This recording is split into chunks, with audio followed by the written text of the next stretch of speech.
What's going on, Wes? I'm Wes. I think I'm Wes.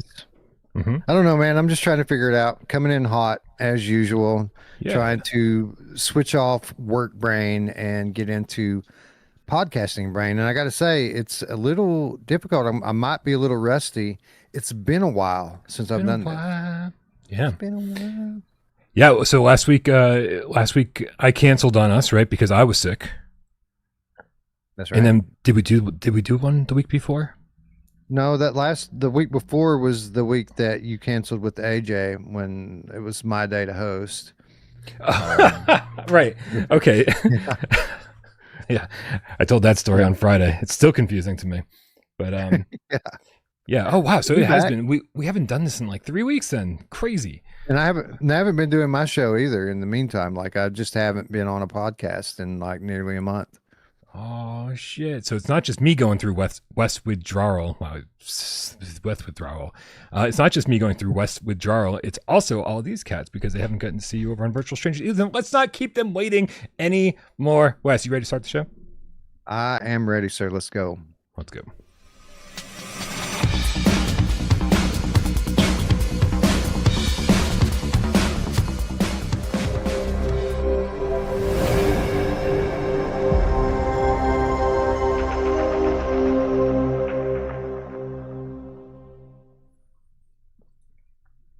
This is PSVR GamesCast Live. We film live every single Monday, WesDay, and Two Eyes Friday. There he is, right here on YouTube. We do it live 6 p.m. Eastern for your viewing pleasure, but we care oh so much about your oral pleasure. That's why we put this up on podcast services of your choice and whisper with lispers in your earthers. My name is Brian Pop from this channel right here without parole, and this guy over here to my left, your right, it's Wes Dillon from Virtual Strangers. What's up, Wes? Hola, Brian. Hola, cats. You're gonna make me blush, man. ASMR Brian all up in my ear holes like that, man. Right? We went to cut the show off early, you know what I'm saying? I do know what you're saying. Is there any chance, and I didn't realize this was an issue until just now, your name tag is cutting into your face. Is there any way you can point the camera down just a little tiny bit And do that, actually. turn it just a little tiny bit as well to How was that? Probably too much there. a little much. How about that? There we go. Perfect. That's perfect. All right, wonderful. Dude, I mean, listen, so obviously we have a lot to catch up on if you haven't been doing a show on your channel and you haven't been here for a while. What have you been playing for the last month? I haven't been playing a lot, honestly. I've been in and out of the games that we had scheduled for our next episode, which should have been our last episode, but we've just been unable to get everyone's timing down, right? When I'm available, others aren't. When others are available, I'm not. But to answer your question, Ghost Town, been playing that, almost finished it, and Reach, been playing quite a lot of that, and those is mainly those two are what I've been bouncing back and forth between. All right, let's start with one that I care about. What you'd already played most of Ghost Town on Quest or PC? What was the deal? No, I had never played it before. It's the first time playing it. And we got keys during our like dead period in the middle of the summer, and you know we had it kind of on our backlog toward the top. We scheduled it a couple of times to cover it, but then we thought that it would be it was during weeks that were already very crowded in terms of the schedule, and we thought that it deserved more attention than that, so we delayed it and delayed it, and then finally we decided, okay, we're going to cover it this week, and then it was that week that it was announced for PlayStation VR2, so we held off a few more days and got the PSVR2 keys, and now I'm playing through it for the first time on PlayStation VR2, and I've nearly completed it. I think I've got 2 chapters left, and yeah. Are you happy? This is such a. It feels like such a loaded question. Are you happy with the way that it looks on PSVR 2? Because I feel like I am and I'm not simultaneously. Oh, really? Well, I probably haven't been in there in a week or so, but my recollection is that it's pretty beautiful, man. Like it's nice. You, the It's kind of weird, man, because these games that are going for photorealism, it seems like they went away for a long time, right? Like Mm. used to, like in the early days of VR, I mean, it wasn't every game, but it was a fairly common thing for a game to come out that at least is trying to have a photorealistic art style. Um, but then that kind of got phased out for like cell shading and all of these other tricks people use to optimize for standalone. And you notice it, but you don't. And then when a game like this comes along and you get in there and you remember, yeah, I remember how cool games like, well, Paranormal Activity, for example, how cool it is to be in an environment like that. And that was one of the first things that I noticed when I started playing this one is that it kind of felt a little bit old school in that way, that everything kind of has this photorealistic look to it. Yeah, I don't know if I'd go photorealistic, but absolutely like a stylized version of realism in some way or another. Yeah, I mean, listen, I feel like I've done this for too long, and I feel like I've become a VR snob. People are like, Brian, you've been a fucking VR snob for about 15 years now. Get over yourself. Like it's just like we know what. Like, I jumped into Zero Caliber, and the first thing I said was like, what the fuck? Like, I mean, say anything you want to about Zero Caliber, but you cannot deny that that game is like crystal clear, maxing out the resolution in the focal point, right? Running at 90 frames native, and you're just like, this looks okay. Go ahead. So, when you say that I cannot deny, allow me to deny, man, because I gotta say, and first of all, don't take this wrong. Like Sure. Zero Caliber is a lot of fun. It is a Gen 1 game.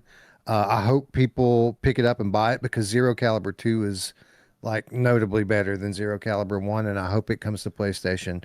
Um, but it's not without its flaws. And when I watched your review and listened to what a couple of other people had to say about it, I don't necessarily disagree with what you're saying about like the render resolution.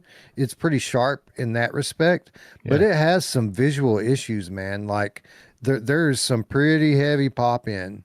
Yeah. Now Oh, another absolutely. another caveat, I've barely played it. Like I just ran a little bit in the beginning of the game to get a look at it and test it out for the developer to make sure the keys work. But there's really heavy pop in, at least early on in the game.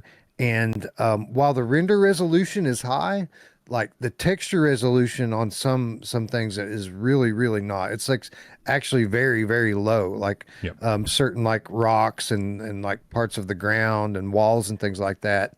Like it looks like a Quest 1 game almost. Like some of these textures, they're so pixelated. Well, keep But playing, keep playing because I do agree with you, right? The LOD is rough, like the transitions between, as you're getting closer to something, it's very jarring sometimes.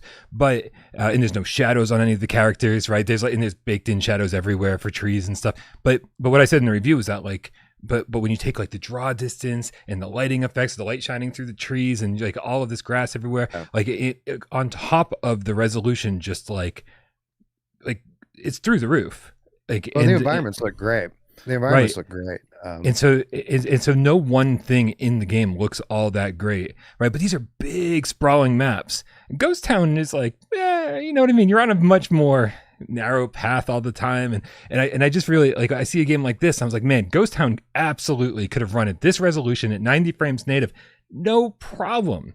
Right. And so that's why like when I play Ghost Town, I'm like, it looks really good, but we know it could look better. And that's the frustrating part. It's like, well, yeah, everything could look better, I guess, to some degree. So it's like, at what point do you stop complaining about that?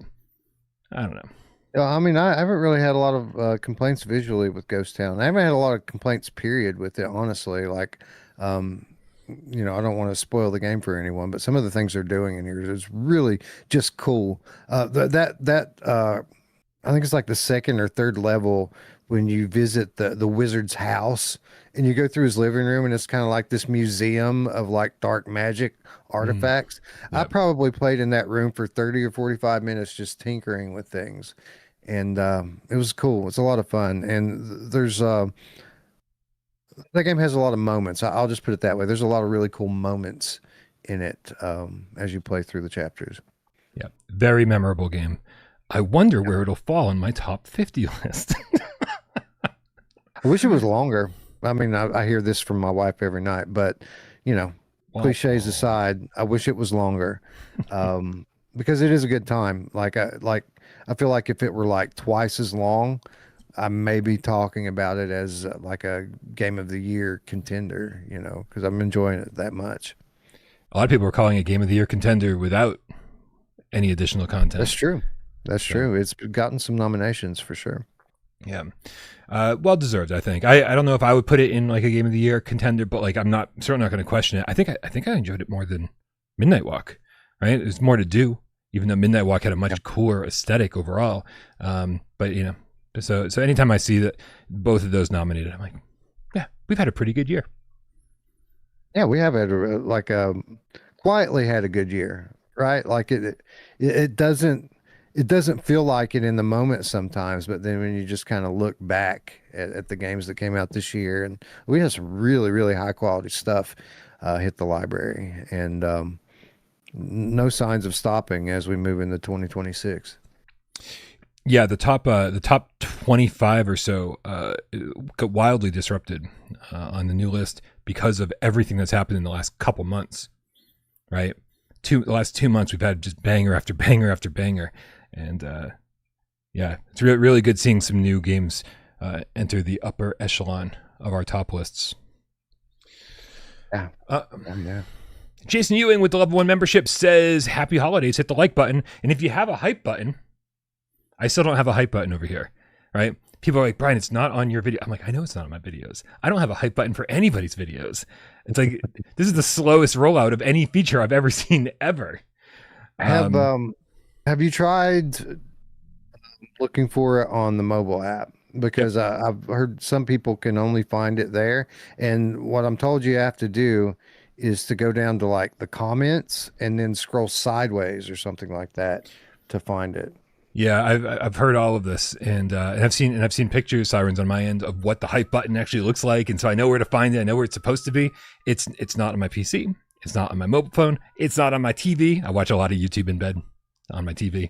It's nowhere to be found. I think it's got to be. They've got to be rolling it out regionally, right? Because some people in the States have it, but they all seem to be like in the same cluster of the country or something. So it's happening. And if you have a hype button, hype us. Yeah, and it's not a universal thing either. It isn't something that the people that have it can't just do it on any video they want. Like the channel has to meet qualifying conditions, and it can't be too big. If the channel's too big, then it kind of defeats the purpose of the feature. Yeah. Yep. Just real quick, I want a lot in the chat says Luminous is great too. Don't you worry, my friend. I found a place for Luminous on the top 50 list. Found the perfect place for it, in fact. You guys are going to hate the top 50 list. Yeah, like 75 I was games thinking. On it.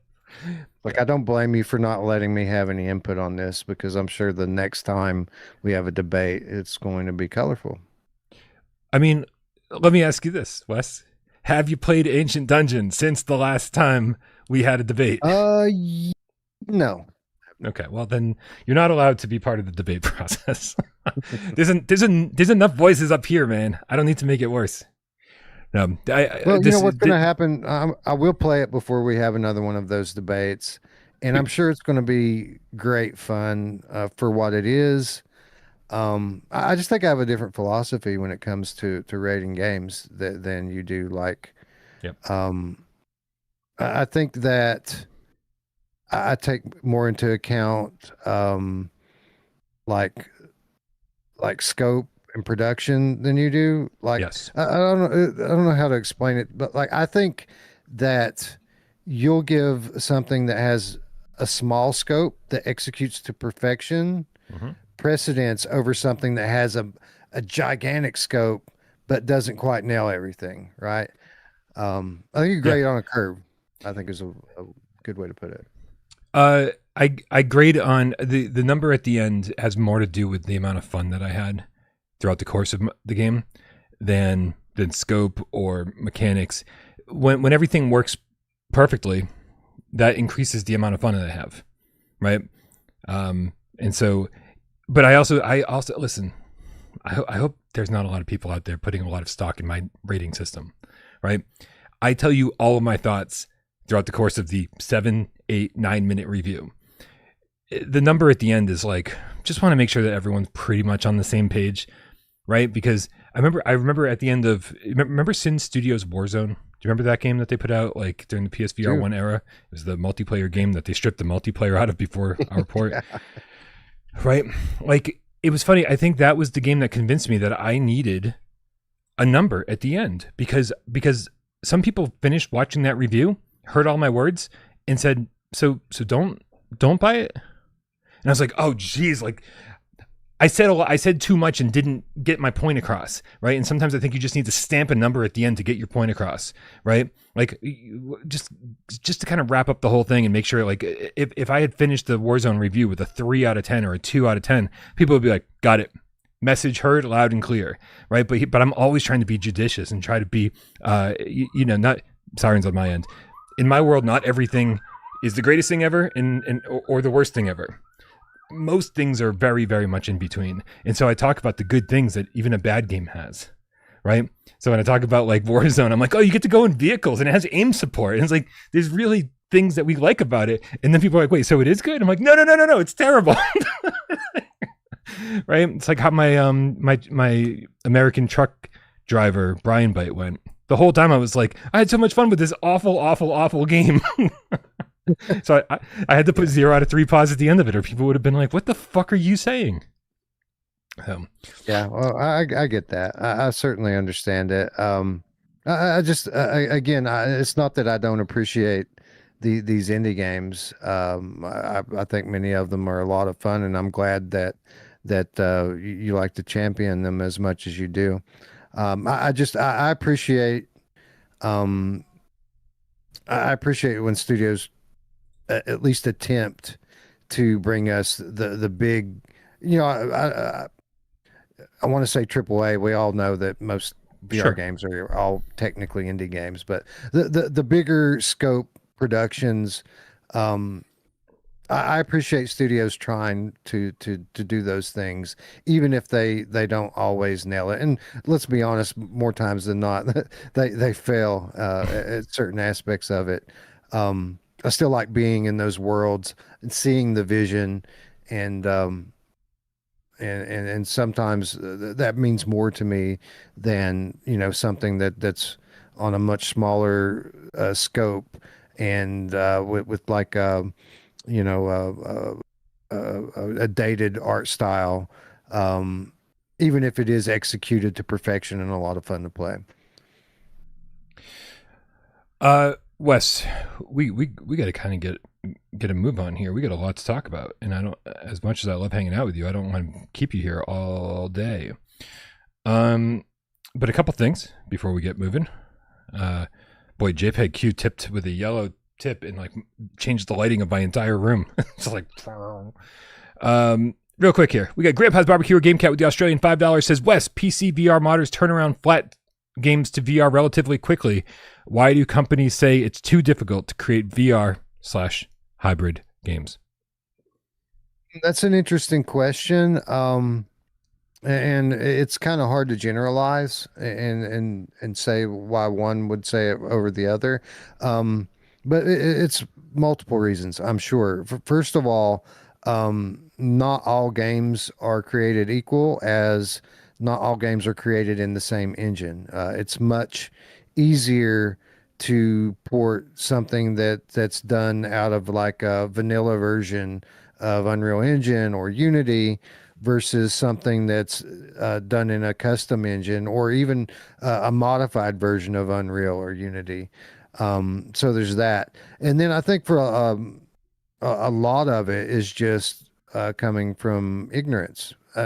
People not being educated in VR development. VR modders are particularly good at it because they've been, tinkering at it and practicing for years, while your standard game developer that's been working on flat games their entire life and been subject to putting their head down and working on their one thing day after day after day.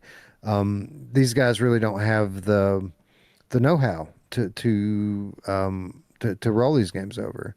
So I think, again, it's different from case to case, but I think it's a combination of those two things mainly.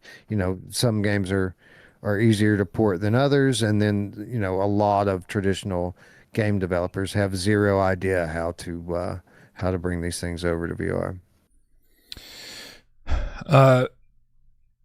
We've also got, thank you for the insight, Wes. And I really appreciate that you had a lot to say about it, because I didn't realize I didn't have some of these images ready for the show. So I had to go download them and get them ready. JPEG with the $10 says, hey guys, this is the first time I've gotten to tune into one of your live streams for a while. Kudos always to you guys on your ongoing work and efforts for PSVR2 and for VR in general. Thanks, man. You guys make it all worthwhile.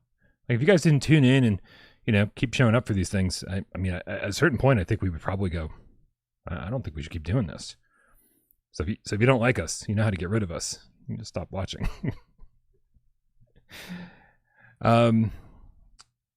Also, real quick, I saw in the chat, Le Chat Violet said, hi, I'm not a game cat, but my boyfriend Dominic is.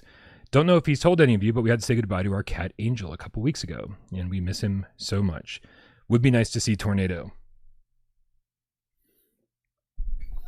Yeah, my condolences. That sucks, man. Especially, it sucks to lose people and pets that you care about, and doubly so when it's near some holiday, right? Because whenever you have these types of things happen around, milestone dates like that, then it just means that you have to remember it and relive it every year going forward. So, yeah, my condolences to you. And yeah, actually, to echo what you said, Wes, I lost my ex, the person I consider my soulmate, years and years ago, like over a decade ago at this point.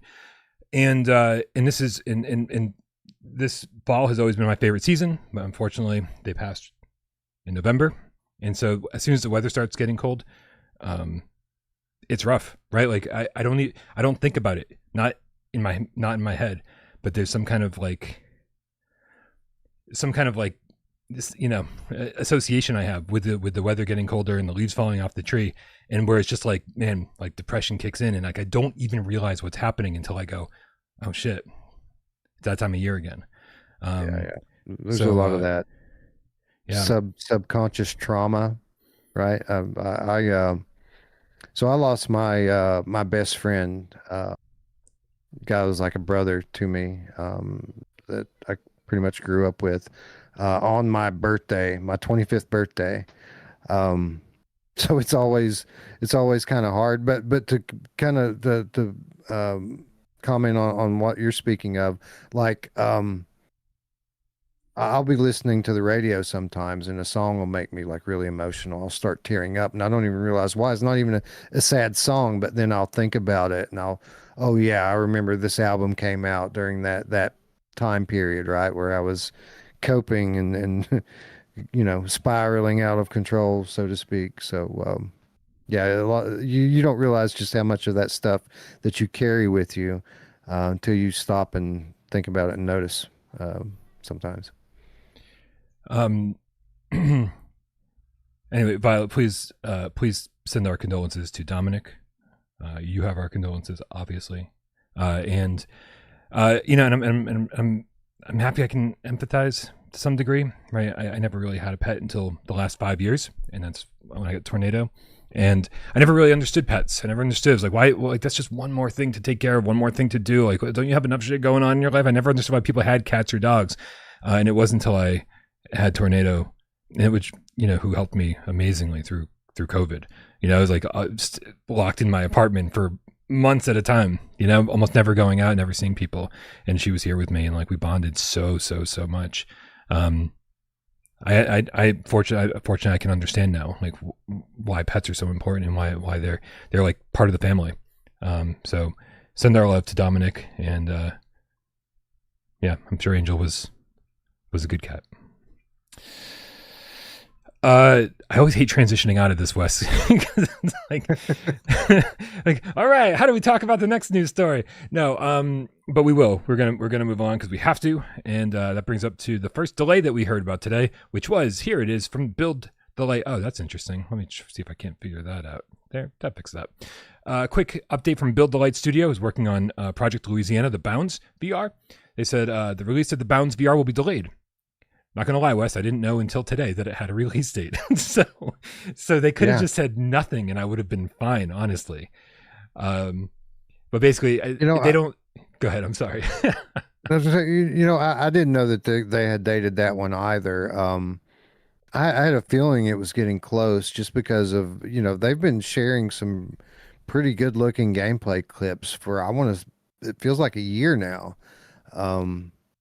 So I had a feeling that it was getting close. But yeah, no, I didn't know it had gotten a date either. Yeah, this is some really old footage that I'm showing off. I'm sure there's newer trailers and newer stuff out there. But this is some really old stuff. Yeah, they've been talking about this game for like 2 or 3 years now. And they said that they've been working on it for, 2 developers been working on the project for 5 years. It's always interesting when you get this kind of insight, Wes. But these are the kind of, speaking of, my reviews and the stuff that I tend to favor and the stuff that tends to get a lot more love from me.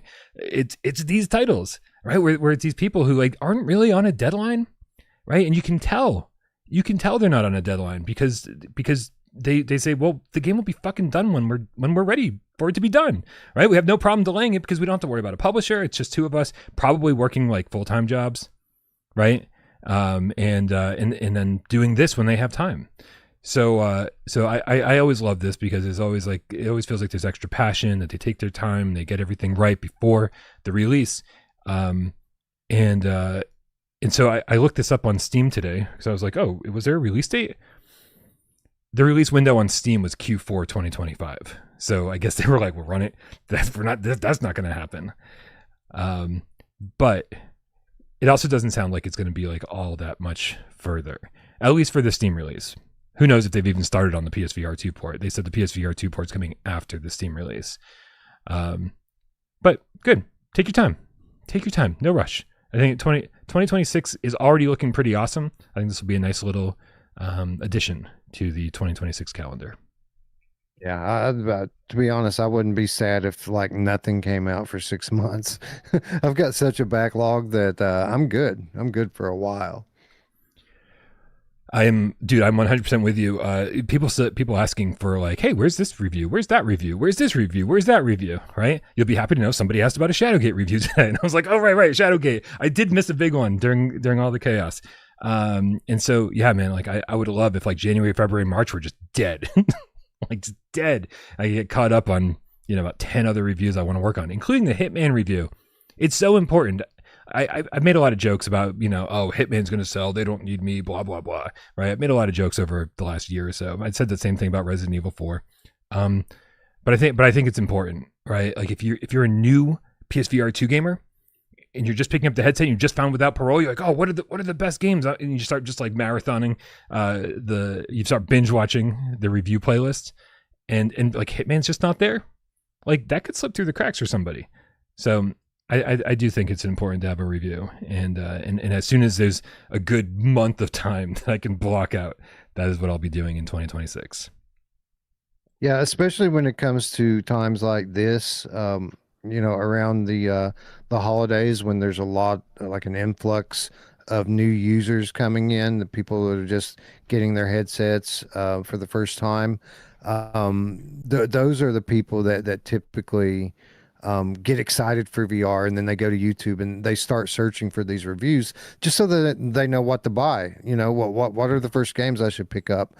I know that's what I did for probably a month before I had my headset, maybe even longer. I started watching your channel and PSVR Frank, and basically I had a good knowledge of the catalog before I even had my headset, and that was largely because of just searching reviews randomly on YouTube. Wes, what do you know about Stellar Plans? Very little. It rings a bell a little bit. I know this is something that was announced semi recently, I want to say, or at least there was a news beat that came from it recently, but I'm not super up to date on this one specifically. I mean, it's a sci-fi shooter. It's being developed by one person, to my knowledge, and it looks really good. But again, they're just working on it and doing it when they can. There was a lot of people on Twitter asking if it's going to come to PSVR2, and they were yes. So, and it was looking pretty solid, and it still seems like it's in development. However, the developer posted this today. I'm getting so used to all these delays and announcements being on JPEGs. No one types anymore. It has to be like a little work of art. And I got to be honest, Wes. I thought this one was a poem at first, and I was like, "Wait a minute, why doesn't rhyme? Like this is like it's nothing." I don't know why I thought it looked like a poem. Anyway, said, "Hey everyone, I've been quiet for a while. I took some time to step back and reset, which meant fewer updates and conversations. Recently, a few friends checked in on me and reminded me that it's time to move forward. Life doesn't really pause after all. I've since taken a developer role at a game studio. It helps to cover the basics and gives me some stability. That said, I haven't given up on my own projects. I'll continue developing my personal game in my spare time quietly, but with full focus and care. Making games is still what I want to do. I'll share updates again when there's something solid to show. Thanks for being here." This does not feel like a hey, everything's going great update. This sounds like, bro, when you a few friends checked in on me, like something's up with this developer's mental health, right? Like probably just getting lost in development hell, and just I don't know. I can see, like, especially if like it isolated the person and they were just kind of, I don't know, if even in your delay announcement you have to say my friends checked in on me, that feels like something's up. Yeah, it doesn't rhyme, headbutt. Yeah. It doesn't rhyme, sadly. It sounds like they grew more and more concerned as the time went on, and they didn't see any updates on Steam or Twitter, or there's no new patch notes. We should call the police and get a wellness check. Yeah.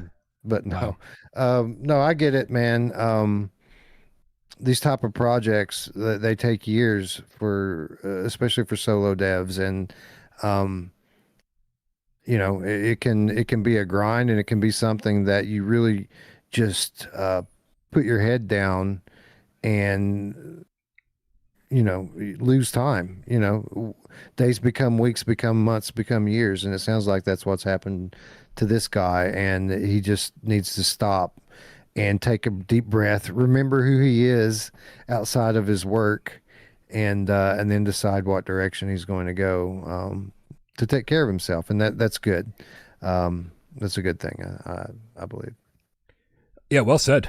Remember who you are outside of work. That, man, some of these jobs can be so demanding, and sometimes if you're working for yourself, like I do, you can be too demanding of yourself, right? And remembering, like, hey, this is not what makes up my entire personality. This is not my entire life.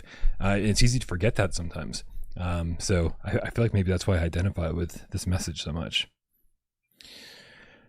We're going to switch over, though, to some a little bit more positive news that comes to us from. Is it going to pop up on the screen? It kind of anticlimactic here. All right, well, Arken Age is doing a giveaway. Hopefully I'll be able to share it with you. If I can just get this fucking thing up on the screen. It's good that they're giving back. I heard it sold big. I heard it sold big time. Here, let me. This isn't going well, no matter how I do it. Has it popped up on the screen yet? It's still not on the screen. What is happening? Yo, I at this point, I don't know if it's my computer or OBS, because my computer is slowing down big time.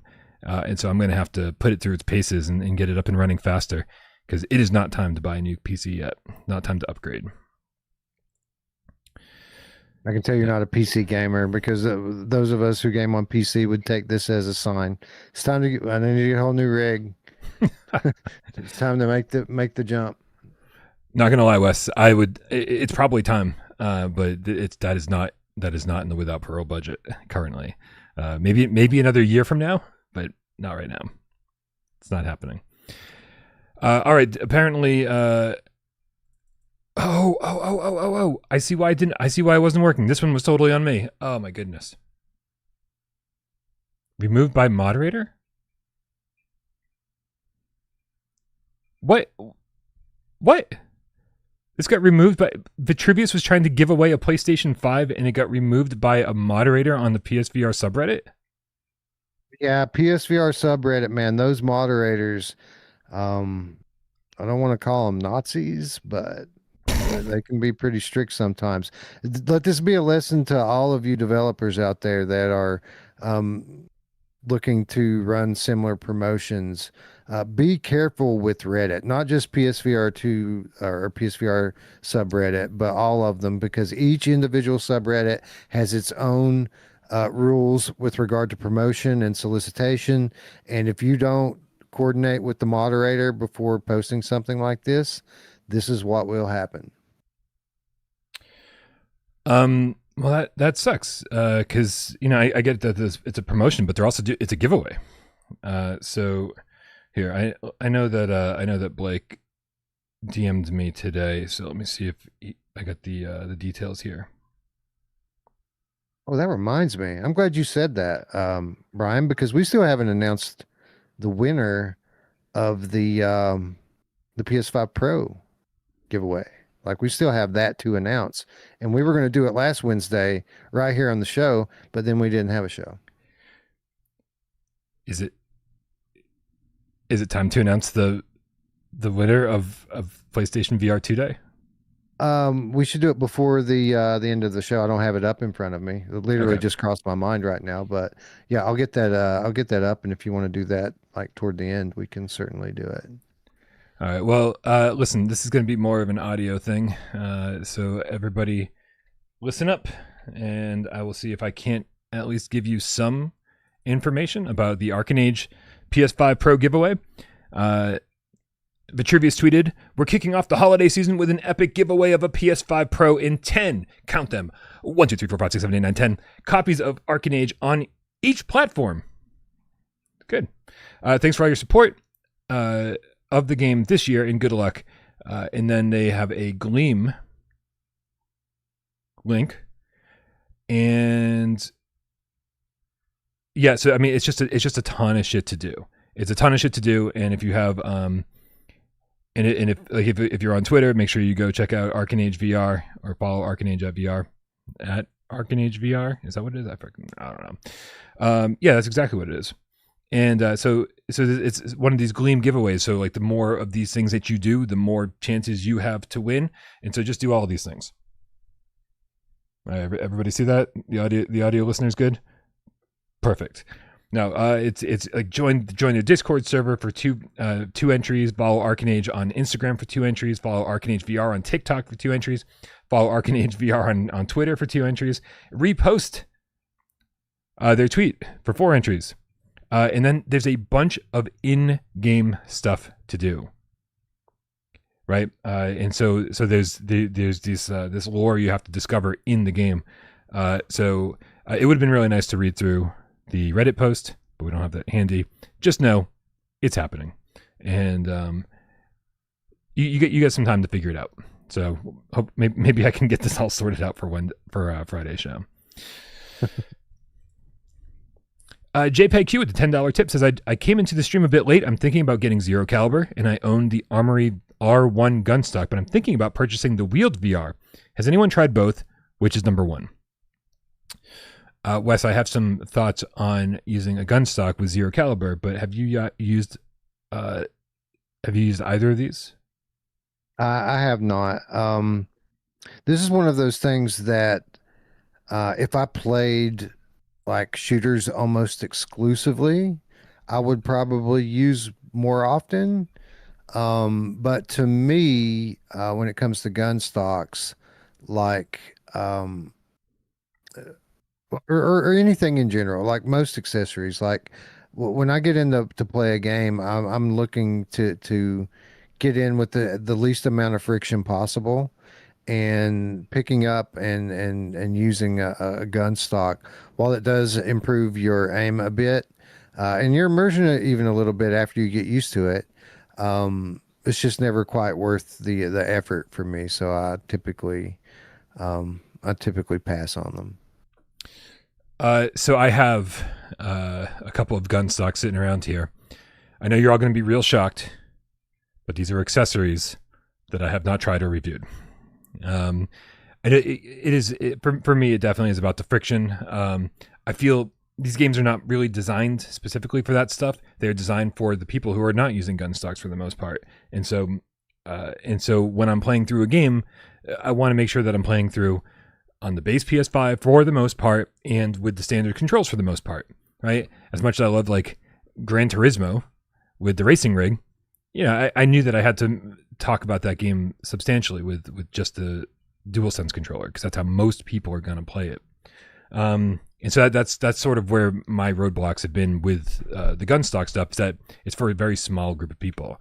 Now, JPEG-Q, I have to tell you this about Zero Caliber. I've gotten 2 comments about people complaining about the controls, saying that the tracking doesn't seem to work right, and that the guns aren't aiming the way they're supposed to. And it turns out both of those people were using gun stocks. And there is a gun stock option in the game.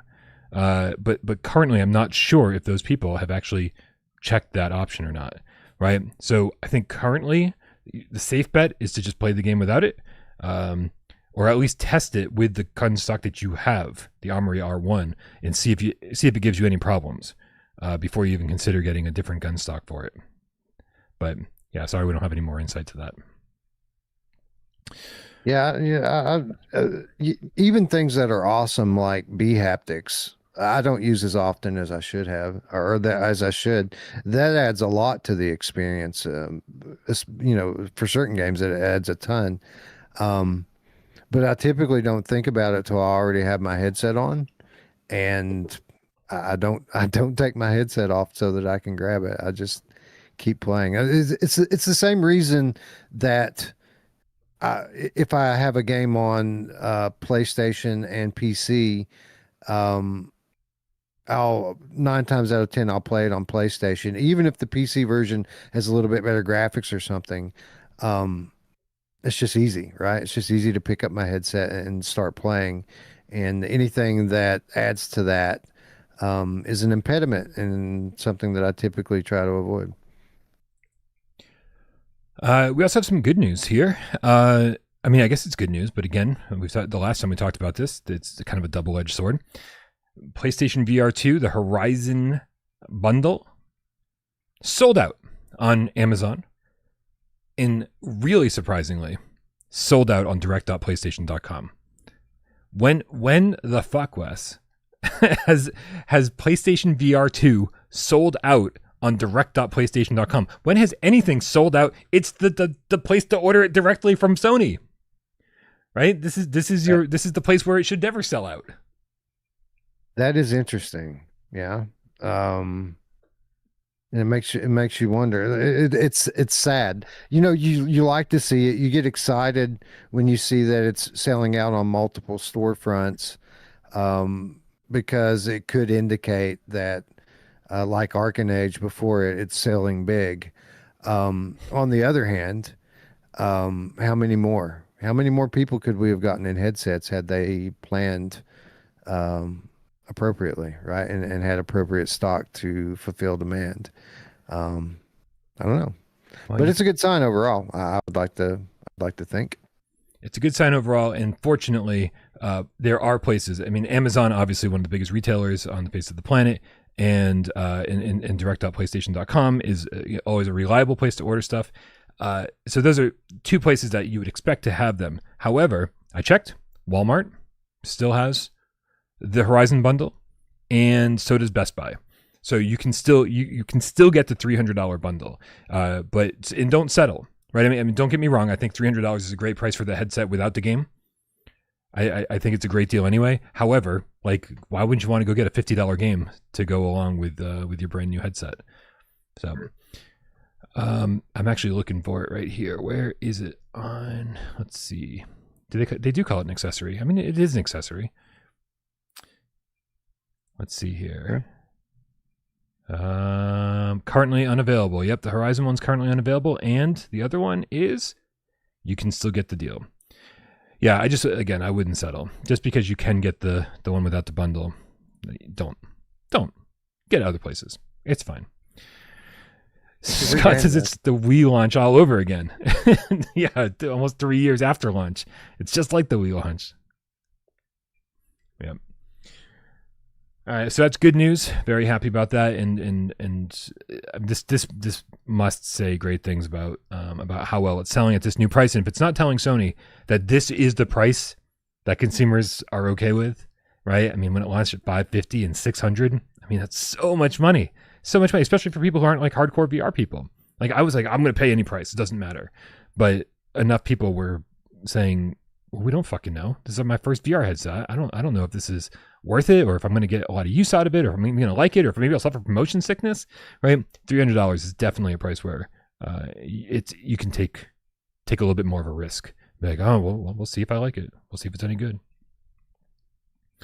See, that Brian Paul guy's full of shit. Wes, a lot of people get their hands on Automa this week. I was pushing this thing a few weeks back. It's a new game by Phosphor Games, the Brookhaven experiment people.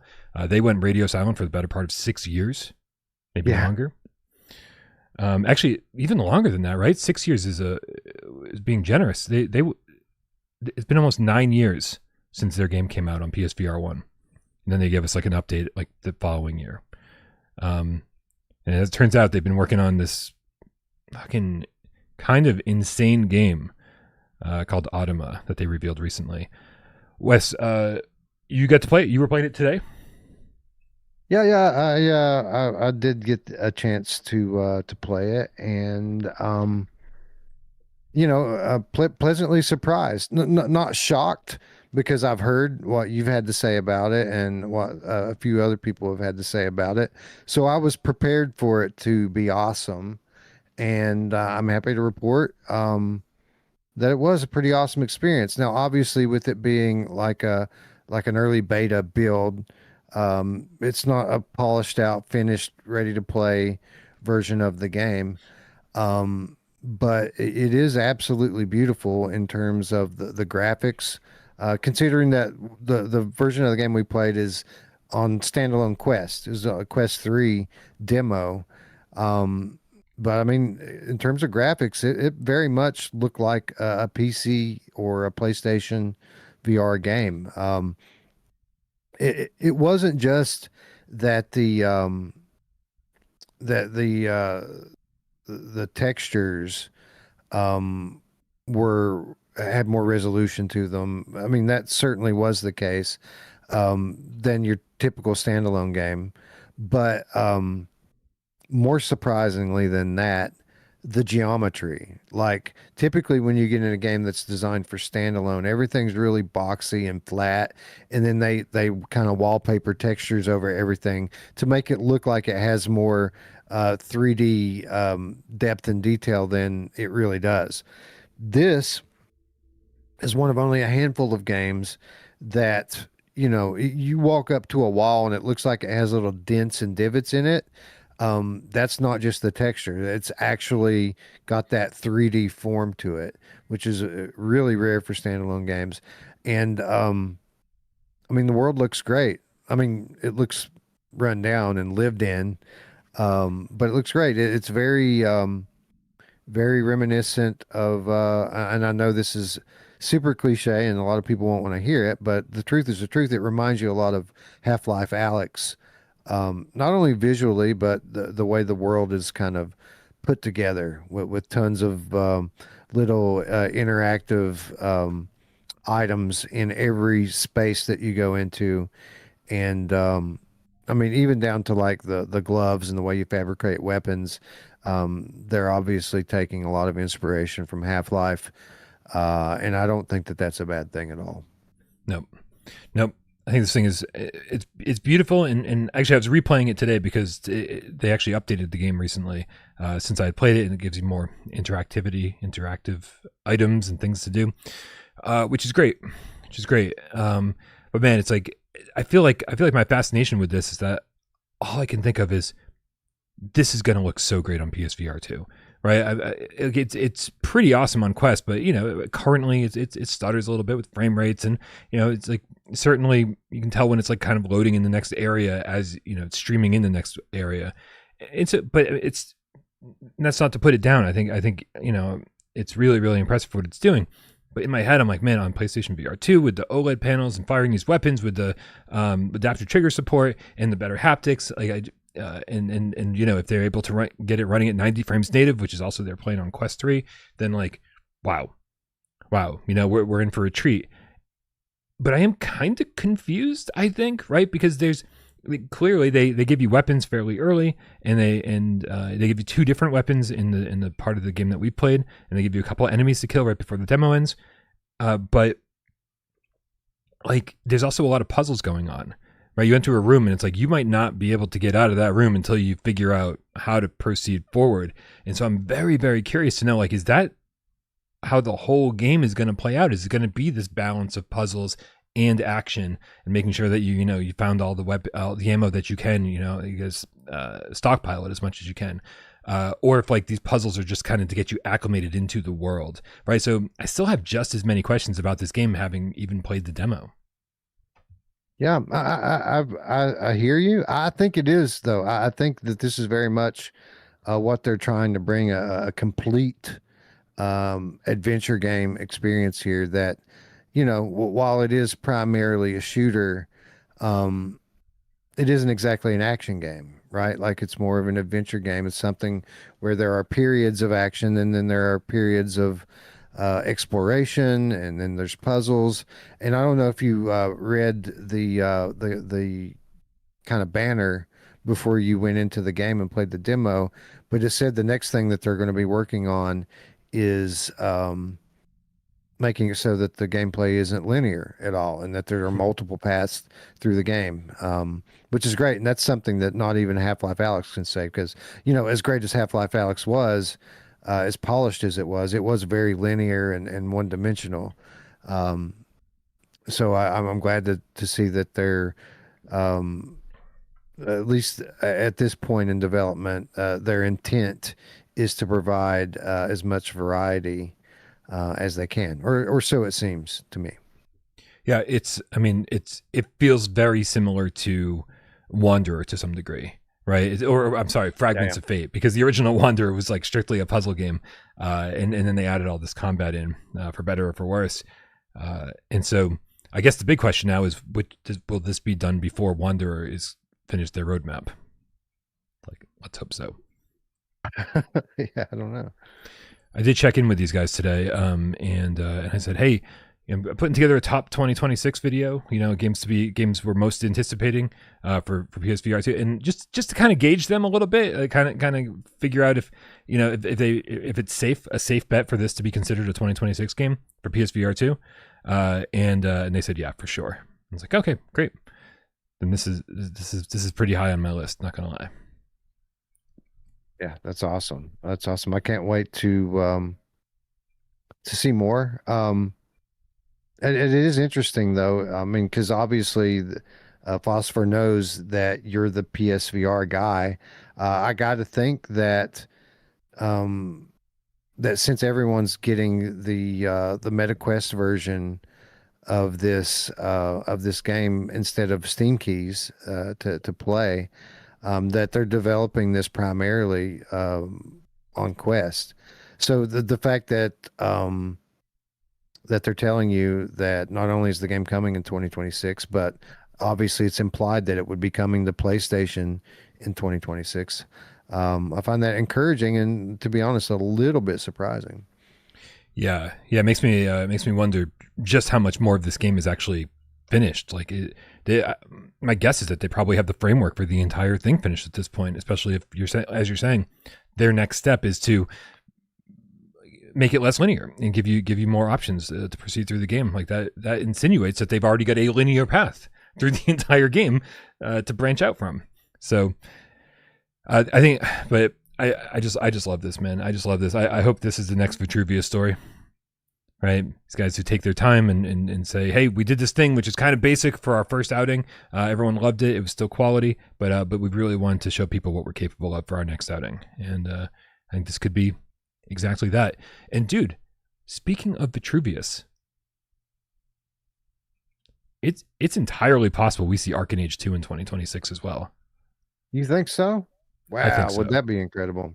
Yeah, I'm not. Listen, I'm not revealing any information here. I'm not leaking anything. I just know that they are gung ho about Arken Age 2, and the fact that it's like sold decently on Quest and Steam and PSVR2 is only allowing them to move faster and think bigger. So I think, dude, I don't know. Here, That's interesting. even if it's ready in 2026, I kind of hope they do the same thing they did with Arken Age 1. Just wait until January. Get the whole month to yourself. Arken Age 2 dominates the January sales charts. You know what I'm saying? All those people with a PS that just got a PSVR 2 Christmas 2026 are like, Arken Age 2? What's this? I'm just hopeful that, and man, I don't know. So it's good. Part of me wants to say yes. I want another Arken Age as soon as I can possibly get it. Yep. On the other hand, there's another part of me that says, well, if this is a sequel, I want it to be a sequel. I don't want it to just be another Arkham Age, another campaign built in the same engine that is the same game essentially, like The Walking Dead Saints and Sinners Chapter 2, for example, which is great. But I would like to see growth from that, because I already think it's one of the best games in the VR catalog, period, anyway. But I don't think that they're that far off from creating the best game in the VR catalog if they evolve in just a few places. So I'd be very interested to learn, kind of what the vision is for the next game. Well, I'm not going to say anything more because I feel like it's not my place. We'll get Blake on here at some point, and maybe he can talk a little bit more candidly about what's happening in terms of what their plans for a sequel.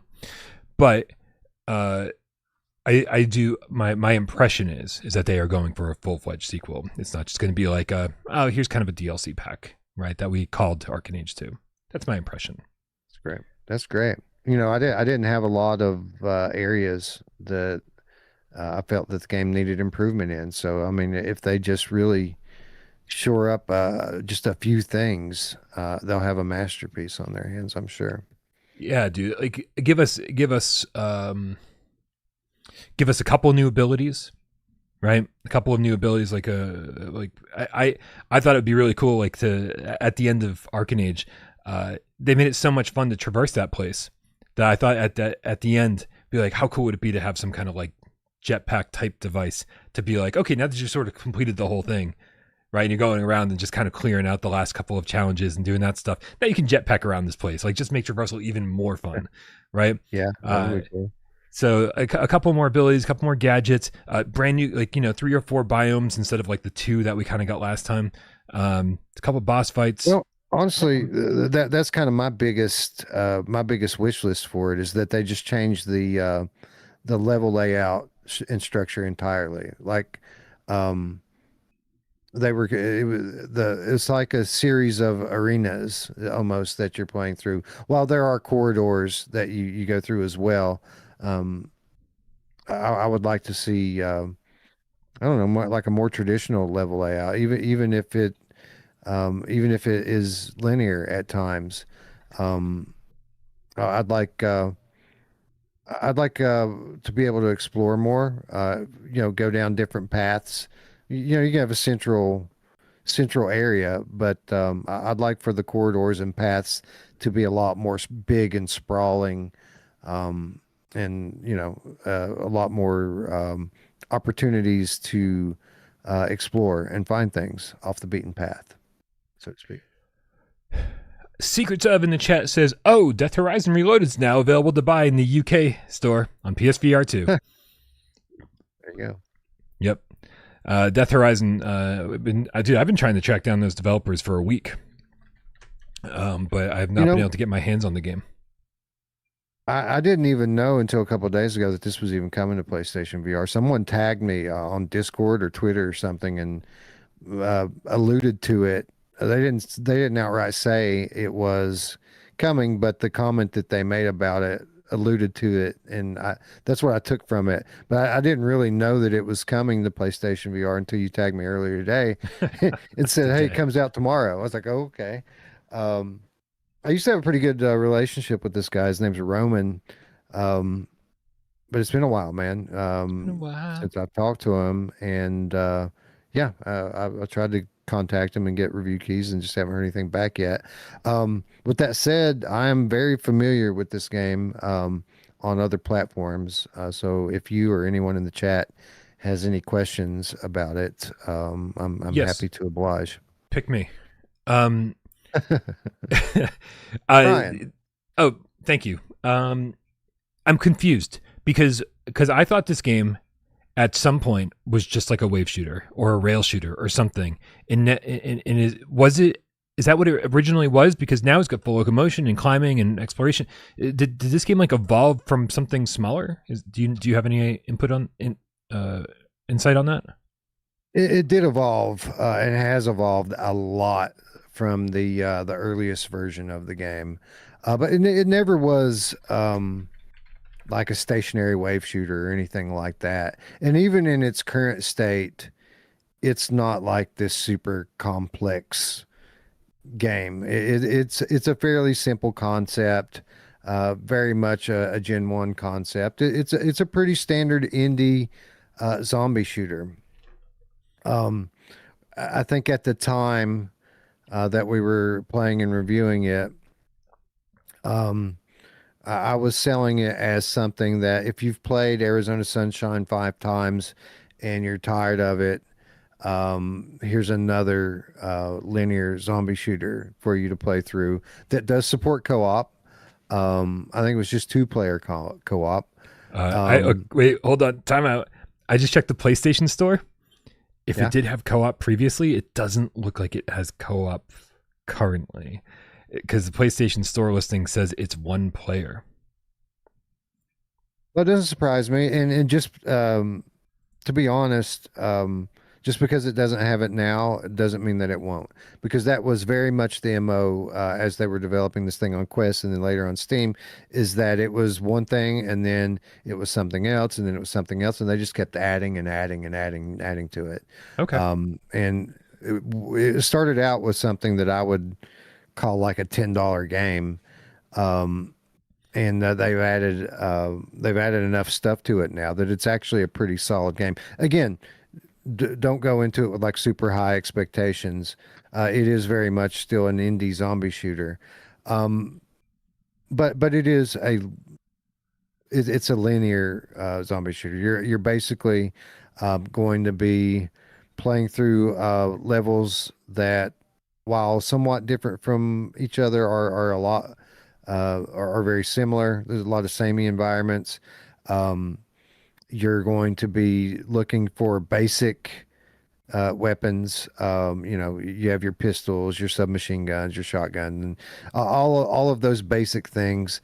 You do have to scavenge for ammo, which is good. Mhm. Shout out Zero Caliber for not making you do that. But you do have to scavenge for ammo. There's a bit of exploration here. There are collectibles. So you find weapons, you find ammo, and you also find collectibles. So there is an element of exploration which adds to it. And melee combat. That's part of it. That's something that they added on later on in the development cycle as well. So you can like bash things with ball bats and lead pipes and things like that. I think the one thing that I really liked about it versus something like Arizona Sunshine is that there was some variety in the enemies. And I don't mean that there's like a huge selection of enemies, but the enemies are pretty different from one another. Like you have standard crawler zombies, and then you have ones that run at you, but then you have other types of enemies too, like dogs that'll like demon dogs that'll come after you. And then there's like these like nurse zombies that will fire like these green projectiles at you. And then they're like bigger, like golem style monsters and stuff. Um, so yeah, it's a good time, especially with a friend. A little basic toward the front of the game in the first couple of levels, but the deeper that you play into it, the better that the levels get. And that's something else too. Like when the game first started, it was only a couple of levels, and then through development, he just kept adding levels and levels and levels into it until he completed the campaign. Um, so yeah, hopefully the port's good.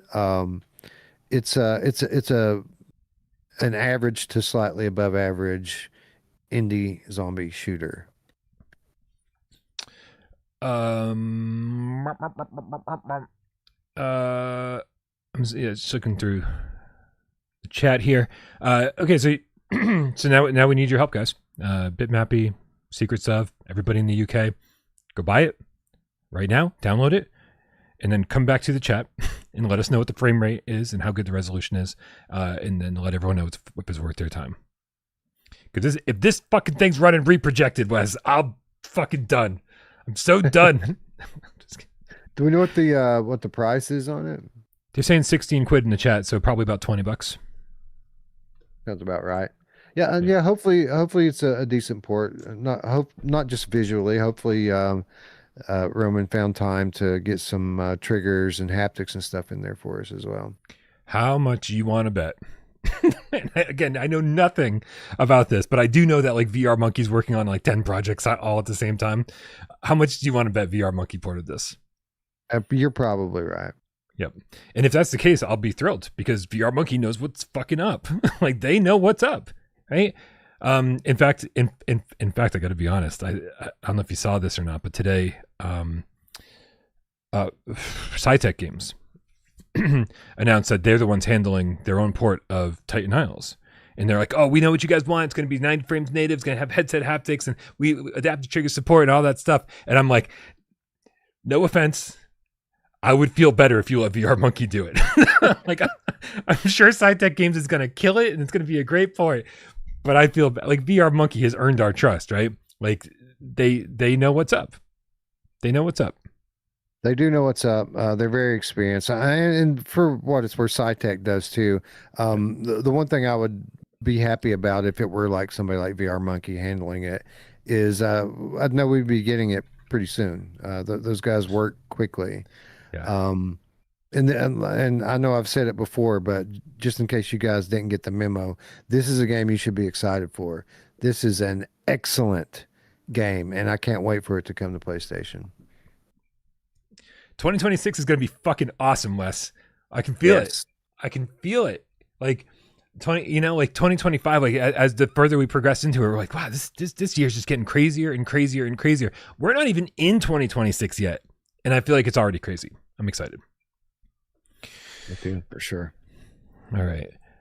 Wes, you sent me something. Do you want that up on the screen or? It's up to you whether or not you want to put that on the screen. It's just basically a snapshot of a piece of a spreadsheet that has information on it. But Okay. yeah, if you want to put that on screen, you're more than welcome to. Let's go, man. Let's go. Oh, well, I don't know why that happened. Typical OBS stuff. Here, I can get up here. All right, Wes is going to announce some winners. That's what's happening, right? We're going to announce winners of PlayStation VR 2 Day. That is exactly what's happening here. So we have one winner of a PlayStation 5 Pro, and then I think 10 winners of the Impact Inked Game Key Collection, which is 2 keys, I want to say, Surviving Mars, Pioneer, and I don't even remember what the other title was that we had added into that at the moment. Maybe it was Trombone Champ, maybe it was, I don't know, the Game Keys. So we have 10 winners that won the Game Keys collection and one that won PlayStation 5 Pro. The PS5 Pro winner is a gentleman by the name of Jeremy Powell. Jeremy Powell. Congratulations, Jeremy Powell.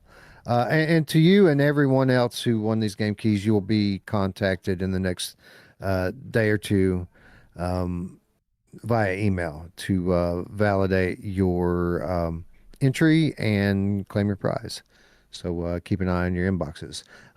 As for the game key collections, 10 winners, and they are as follows: Julian Lemke, Fergus Rankin, Nick Alabone, Jeffrey Tyrell, Lee, oh, how do you say that one?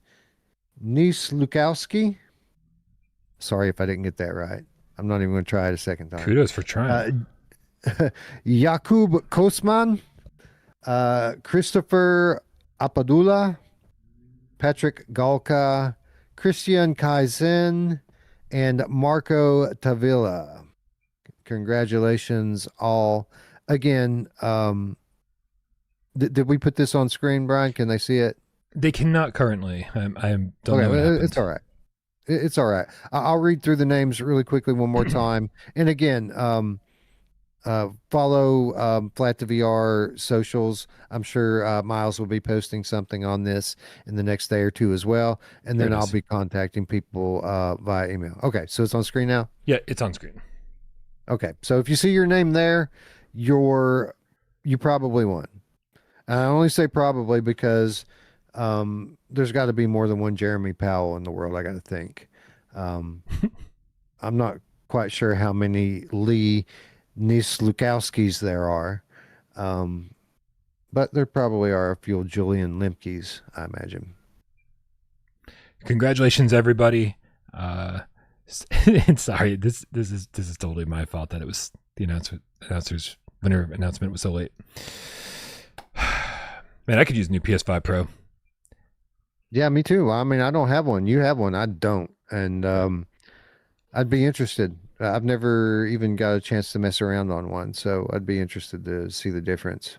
I'll trade you my Pro for your new PC. You know I need what? a new I could PC. probably.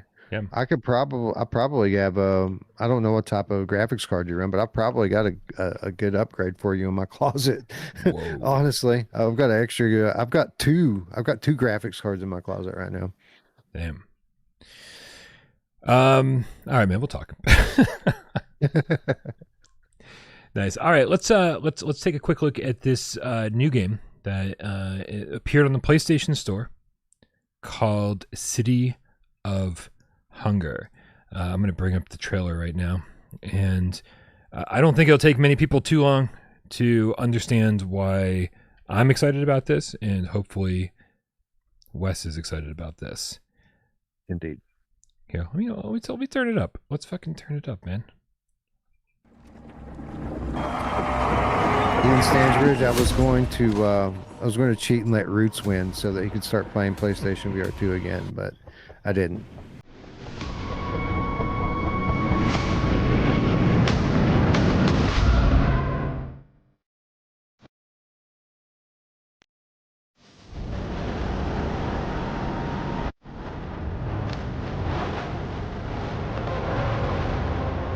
Getting live footage right now. People are out.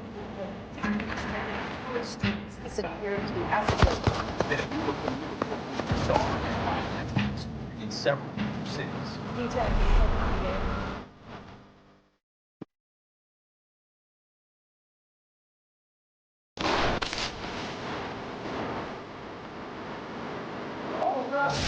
advised, man, the city is falling. I repeat, the city is falling. Hold your position.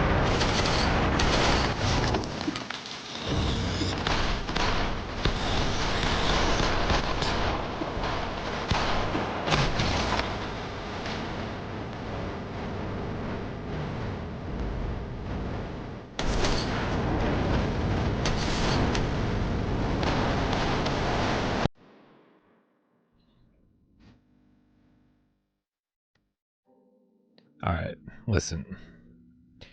I'm sure it's easy to look at this trailer and be like, "Oh, another horror game. Oh, another zombie shooter. Oh, no." But bro, this is like, listen. The promise is that it's bringing '90s survival horror back, and to me, there's little bits of like Immortal Legacy over the top craziness in this, and this is exactly the kind of game I need in my life right now. And so, I'm trying to keep my expectations in check because it's a very small team. I think it's mostly one dude, and so I'm just trying to keep my expectations in check. But I don't know, Wes. What are your impressions of what we just saw? I'm so here for it, man. I'm so here for it. Like, this is the stuff I grew up on, my bread and butter. When I graduated from the Nintendo era of my childhood into the PlayStation era, these were the games I was looking for. And when I first really started dreaming about the potential of virtual reality, these were the games that I used to dream about being in. So while it might not be up to the standards in terms of production of today's high-end VR games, I don't care, man. I just hope that it plays well. Hopefully everything's smooth in terms of gameplay.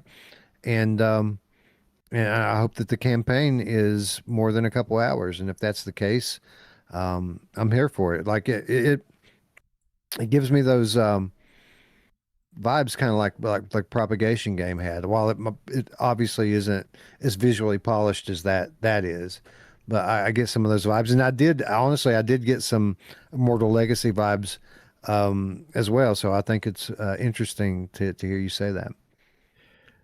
So I did bring up the excuse me, the PlayStation Store page, and it doesn't tell us too much, right? It says parasitic outbreak turns the city's residents into ravenous and violent creatures, plunging everything into total chaos. After an accident during a special operation, you must fight to survive while crossing dark streets in infested houses until the rescue team arrives. Heavy weapons, visceral combat in VR, and a suffocating atmosphere where every sound could be your last. Face your fears in this action horror game inspired by the classic survival horrors of the 90s. Survive the City of Hunger. You want to know what else it reminded me of? What's that? Actually, quite a bit. Was Contagion VR Outbreak, and I don't mean the later crappy levels, but like the early good levels of Contagion VR Outbreak. Sorry, while you were talking, I had to go full screen on myself so that we could get a little tornado action on the screen. Yeah, no, that's excellent point. Although I think we all have to agree that the biotech addition to Contagion VR might have been the best part of it, which is like the level 4. I don't think I played that. I don't think I played that one. Oh damn! Yeah, it was as big as like level 1, 2, and 3 combined, and it was good. A lot of lockers to open, a lot of exploration. But yeah, like here's the thing I like about this is that there's plenty of horror games, but there's so few of them that are just like so grounded, right? And like just like, oh, you're in a house, and then like, oh, you go explore the neighborhood and go into other houses. Like just there's something about that whole contemporary thing where it's just like, oh, this is a neighborhood, and you're just gonna fight through it for whatever reason. Like that seems to be missing so frequently. Like the bare basics, right? Just the basics of the shit that like every game used to have, now like no game has, and that's what I love the most. That's why I love the beginning of like Resident Evil 2, the original, and I remember right, the remake, right? Because you're like fighting through Raccoon City, like so infrequently are you in the actual city, right? And then you get to the police station, and it's like, oh, I guess we're just going to be here for a while. Which is honestly one of the things I liked about Survive. Like as Yes. indie and jank as it was, like I love going through these big maps and just going through these houses and scavenging. So I emailed this guy and I was like, hey, just expecting to hear nothing back. I have no idea the level of quality that this game has, or, like, I don't know how much of this trailer is even real or whatever, right? There's just so many questions. And so frequently I'll reach out when a game gets announced and I'll never hear back. He responded and fairly quickly. So he wrote back, he said, I'm familiar with your channel. I'm a big PSVR2 fan, which is why I prioritized the platform. So off to a good start. especially its exclusive features, and integrated them deeply into the game. He's talking about the headset features. The headset haptic feedback, for example, greatly enhanced the immersion and tension when zombies attack, and the adaptive triggers on the PlayStation VR2 Sense controllers add a special layer of feedback when using weapons, giving each action more weight and presence. I'm doing my best to deliver an experience that's not only fun, but also tense and unsettling. So far, so good. And then we get to the final line. Because the game is nearly ready for release. It will be structured in the chapters, with the first chapter planned for early 2026. So more contagion than we thought here. Yeah, that's a good call, right? Yeah, well, I don't know, man.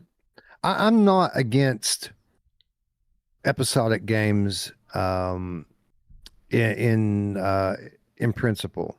Like I think a game that comes out and gives us a couple of hours of gameplay at a time for a reasonable price at a reasonable frequency, that's fine with me. I'm all for it. But I do often recoil, as I'm sure many of you do, when I hear episodic, because we have our past experience to draw on where, episodic is a way for developers to overprice their games by charging you $10 and $15 per hour by breaking it up. Or it could be a situation where the first chapter or two is great, high quality games, but as the chapters go on, and there's more pressure to release at a certain frequency, the quality drops off and the scope drops off. Worst case scenario, that they start telling us a story, give us a couple chapters, and then never pick it back up again. And again, I don't have any reason to believe that's what this game or this studio is engaging in here. Just merely explaining why some people get that feeling in the pit of their stomach when they hear the word episodic. Yeah, and we've been scarred a little bit here and there. I think we've had just as many wins as we've had losses when it comes to episodic stuff. I think The Exorcist Legion VR was a fantastic example of how it could be done really well. But again, right, when you're as a complete package, The Exorcist feels like a great $25 game. But when you're selling 5 chapters for $7 a piece, and then it's like a $35 game or a $40 game, suddenly it starts feeling like way too expensive for what it is. Tarzan, that game came out in chapters. I can only think of a couple that didn't give us all the chapters that they promised us. Right. And I'm not talking about games like Propagation Paradise Hotel, which kind of ended on a cliffhanger. Right. What was what was the one with the floors? Was it 18 floors or 13 floors or something like that? 18 floors. And we got the first 2 floors with the game, and then 2 more floors came as like free DLC, but not even to every country. Some countries still don't have access to the floor 3 and 4 or 2 and 3, whatever it was. Yeah, that's a good point. What other ones? Give us some examples in the chat of ones that we didn't get. Yeah, Loading Human Chapter 1. That's a good shout, Nihilus Ryan. There was also I don't think anybody remembers this. There was a game called Soul Dimension that we got Chapter 0 of on PlayStation VR 1, and then we never got Chapter 1, 2, 3, 4, or 5. But at least Chapter 0 was like $3 or something, right? So if it's priced okay, I'm gonna be okay with this. So many of these that I know I'm forgetting right now, probably intentionally, probably compartmentalizing so that I don't traumatize myself too much. Yeah, it's probably for the best that we forget. Oh, Alien! Hey, Alien Rogue Incursion Chapter 1. We're still just because we're waiting for Chapter 2. Yeah, that's a good point. They did the Alien, in their defense, they did the flat version of Chapter 1. So give them a little time. It's coming.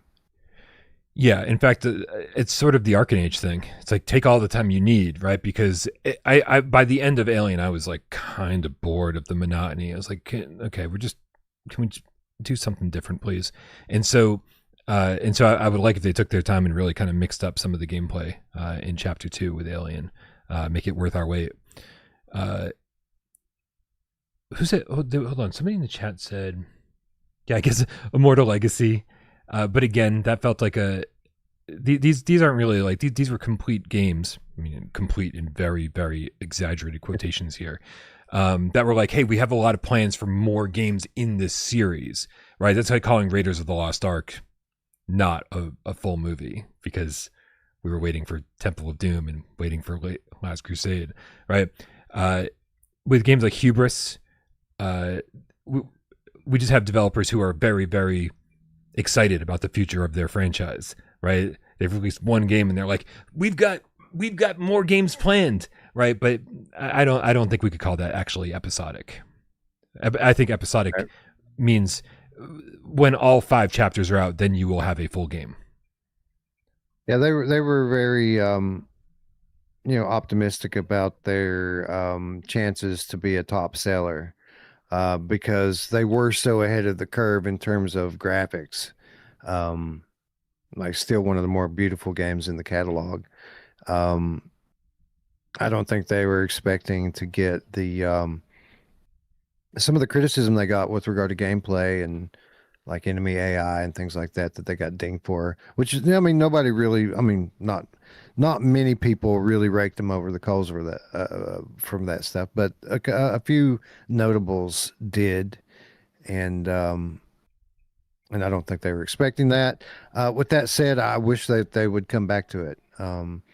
Instead of making stuff like Walltown Wonders, which, not to shit on Walltown Wonders. It's just like, if you can make stuff like Hubris, then you should be making stuff like Hubris, Get better. Like, make a better version. Make Hubris 2 a proper sequel. Yeah, I'm actually I hate to say this, I'm really surprised that they got dinged for some of this stuff or right? I mean, like I think I definitely noticed that Hubris was easy, that the enemies were not. They didn't put up much of a fight. And I think even in my review, I recommended that people play it on the hardest difficulty. And so, but I think I still gave like a 9 out of 10. I think I loved Hubris. I think Hubris is like a must-have game. I think it belongs on the top 25 list. And you know that we fucking put out top 25 lists since that game came out that did not have Hubris. That's how difficult these fucking lists are to make. Like, Hubris is so good, and somehow it still got completely ignored on one of our lists.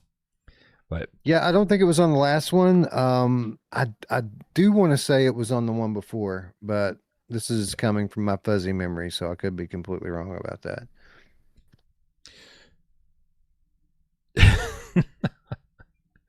Sorry, you guys are great in the chat. Just reading through everybody. Old Dar says the Neverending Story. Yeah, let's pretend we only got chapter 1 of the Neverending Story movie, because man, 2 and 3 were garbage. Wes, did you know that Jack Black is in Neverending Story Part 3? No, I didn't know that at all. Did you know there was a Neverending Story Part 3? I think I did, because you've said this to me before. Yep. I think that's the reason why. But I never even watched the sequel. It was one of my favorite movies growing up, like the original Neverending Story. I loved, but I never watched the sequel ever. Good. I would keep it that way. Honestly, I would honestly keep it that way, because why would you want to ruin your childhood? I think the Neverending Story movie still holds up. I have watched it not that long ago. It was my favorite movie as a kid, and I was like, you know what, Neverending Story 2 can't be that bad. And so I was like, I'll just rewatch that shit too. Neverending Story 1 holds up. 2 is like worse than I remember. And 3 is unwatchable. Unwatchable. How dare you, Jack Black? It's crazy. Going back and watching that, it's crazy to think about it as like a children's movie, because there's some complex themes going on there with it. And it's dark stuff, some of it, So it's interesting that they were showing that to kids, especially back then in the 80s when, like, the entire world was naive, Please, in the 80s, kids could handle more shit than they could handle now. right? In the 80s, kids were watching Freddy Krueger and Terminator movies and right. Yeah. Right. And now it's like, I don't know, man, kids apparently can't handle that stuff. Although, I mean, listen, I watched Stephen King's It when I was 12 and I was scarred for life. So listen, maybe parents are smarter now.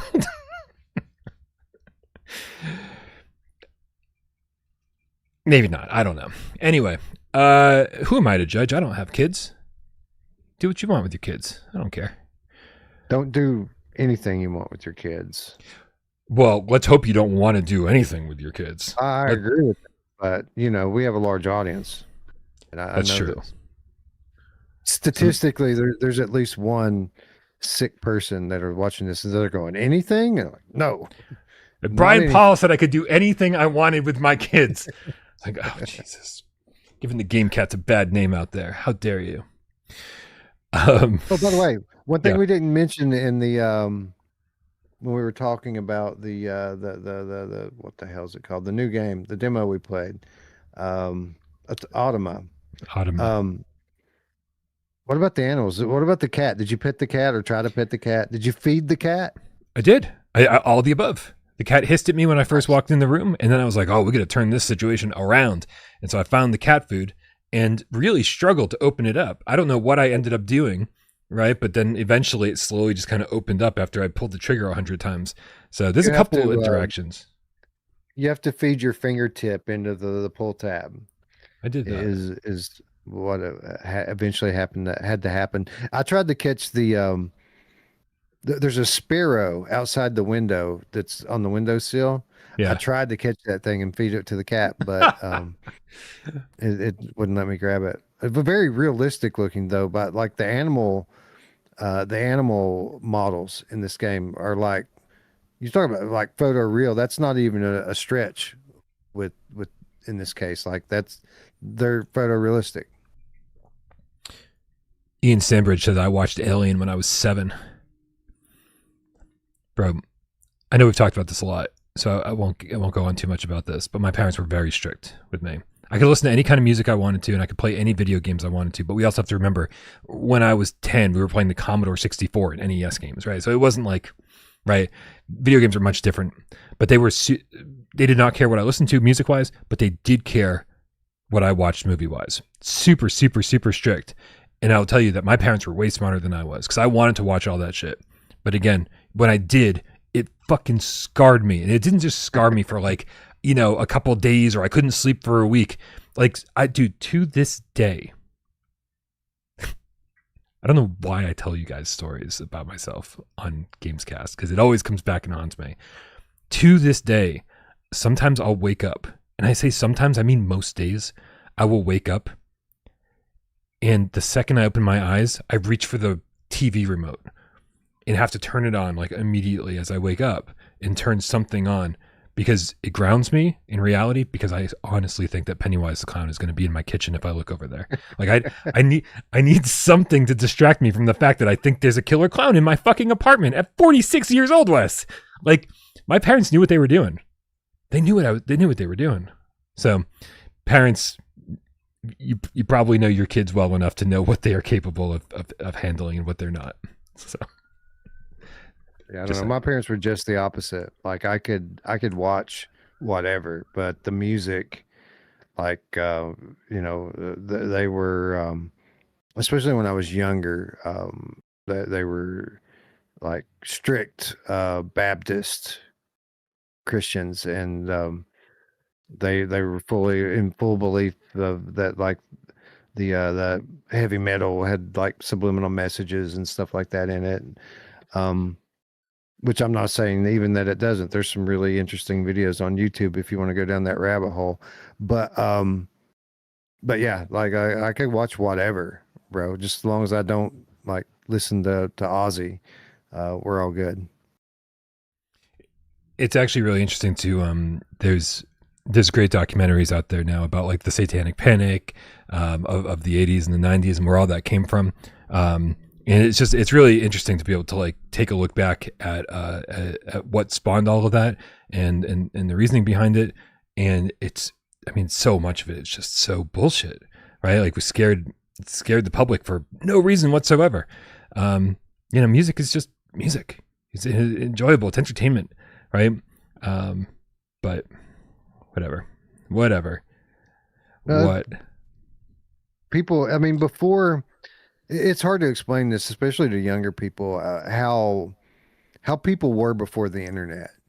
Like, people were very, very naive before the internet, and very suggestible, and very much controlled by the television screen, and kind of everything. Now they're just controlled by the internet.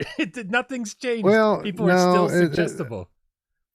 People are still suggestible in different ways, but it's not so universal now as it was then. Like, everyone was kind of dialed into either channel A or channel B in terms of like their worldview back then, and they weren't that different from one another. But now, like, the internet's kind of broken that whole thing. And again, I'm not saying that there isn't like psychological control going on, but it's a lot more like the Wild West now, because the internet's more difficult to control versus the television age. Yeah. Now anybody with a conspiracy theory has an audience immediately. Yeah. And people like us have a voice. It's because people will believe anything, because that experience of realizing that everything is bullshit. Like, now people don't believe in anything because they don't want to be fooled again, right? So like, since that was all bullshit, then everything must still be bullshit, right? So yeah. So people are very susceptible to believe any kind of conspiracy theory. It's like almost it's like a lot of people, if you can't disprove a theory, like completely disprove it, then some people treat that as evidence of it being true. You know what I mean? Right. It's an interesting phenomenon, we'll say. Yep. Oh man. Like, and we could do a whole show on this, but we may have to make it Patreon exclusive because yeah, I'd be down for it, because like I'm pretty well versed in conspiracy theories. I got into it for a few years. Yeah. And I'm a person that's very fluid in my beliefs. Like, I keep an open mind. Certainly there are things that I'm fairly certain of, but I don't believe anything wholeheartedly. Like, I try to keep an open mind, and I've been wrong enough times in my life to realize that I could still be wrong today about things that I'm even very sure of. So, yeah, I try to not tell other people what to believe. Yeah. So that's number one rule, right? Like, I don't want to tell anybody how to live their life or what to believe. That is number one rule. I treat every conspiracy theory that I believe in as kind of a joke, to be honest. Be like, oh, I have this belief, and it's kind of, but I'm certainly not, buying guns and killing anyone over it, right? Like, it is sort of this thing that I'm like, I believe it, but like, I'm not going to take it too seriously because it might not be true.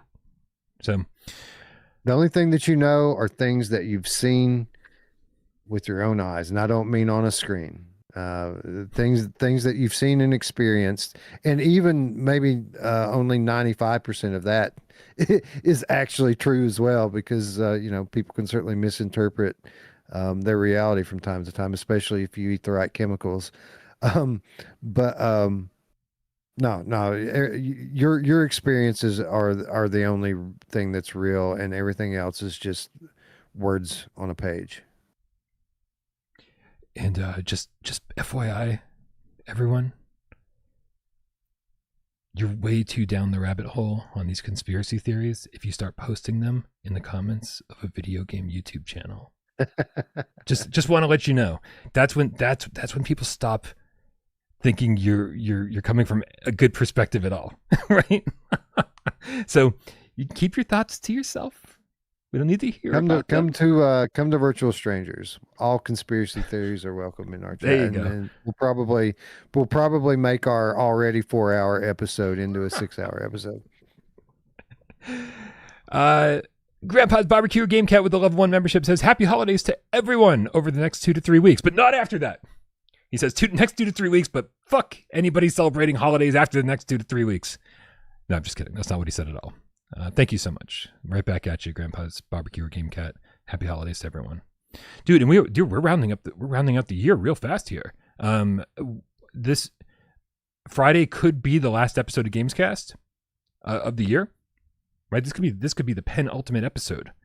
Yeah. However, AJ's been sick, and so AJ hasn't been on the channel for a bit, and so maybe we'll see what happens. Maybe we can close out on Monday, but we'll keep you posted.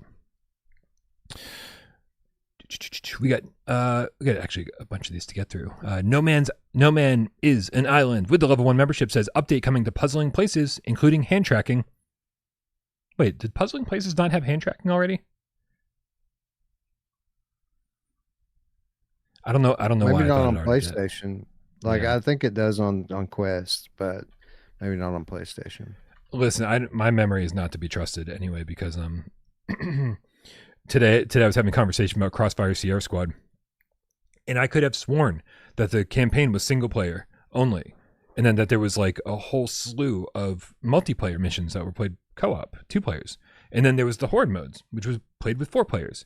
I thought that's how it worked, and that's correct. Oh, there's I want to say 12 or 13 missions that are only single player missions.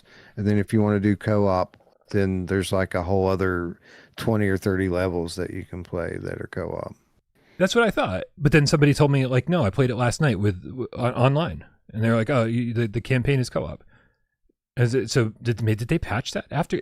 Somebody in the chat help us out, because I've learned not to trust my memory, right? Because it's faulty. However, this was something I thought that I was convinced of, and maybe wrong. I do think that there is I do want to say that the co-op levels are structured as a campaign, but I do think that there are levels that are single player only. At least that's how I remember. Again, I'm only sure of 95% of things I've experienced. I could be wrong. Prentice Summerscale says negative. Campaign is not co-op in Crossfire. So I was right. My memory did not fail me. Main campaign was solo only. Okay, so somebody in the comments really got me questioning my memory today. Good to know. Good to know. I mean, listen, I think it's easy to get it confused, right? Because there's more multiplayer missions than there are single player campaign missions, right? I think twice or 3 times as many. So yeah, okay. Everyone in the chat is going to bat for this. Okay, everyone's right. We're right. One person's wrong. I need to go back and play Crossfire. It's been too long. It's been a while. Yeah, and Crossfire was really good too. I think it kind of puts Zero Caliber, going back and playing Crossfire will put Zero Caliber in perspective. Right? There's just so much. I think the polish. That's true. Crossfire's great, but again, Zero Caliber 2 is really good, and it's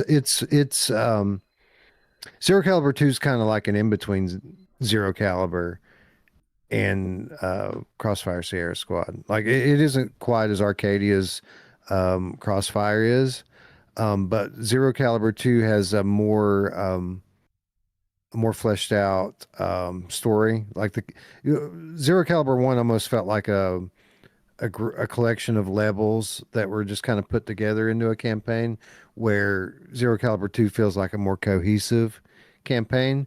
And not only that, but since it has come to Steam,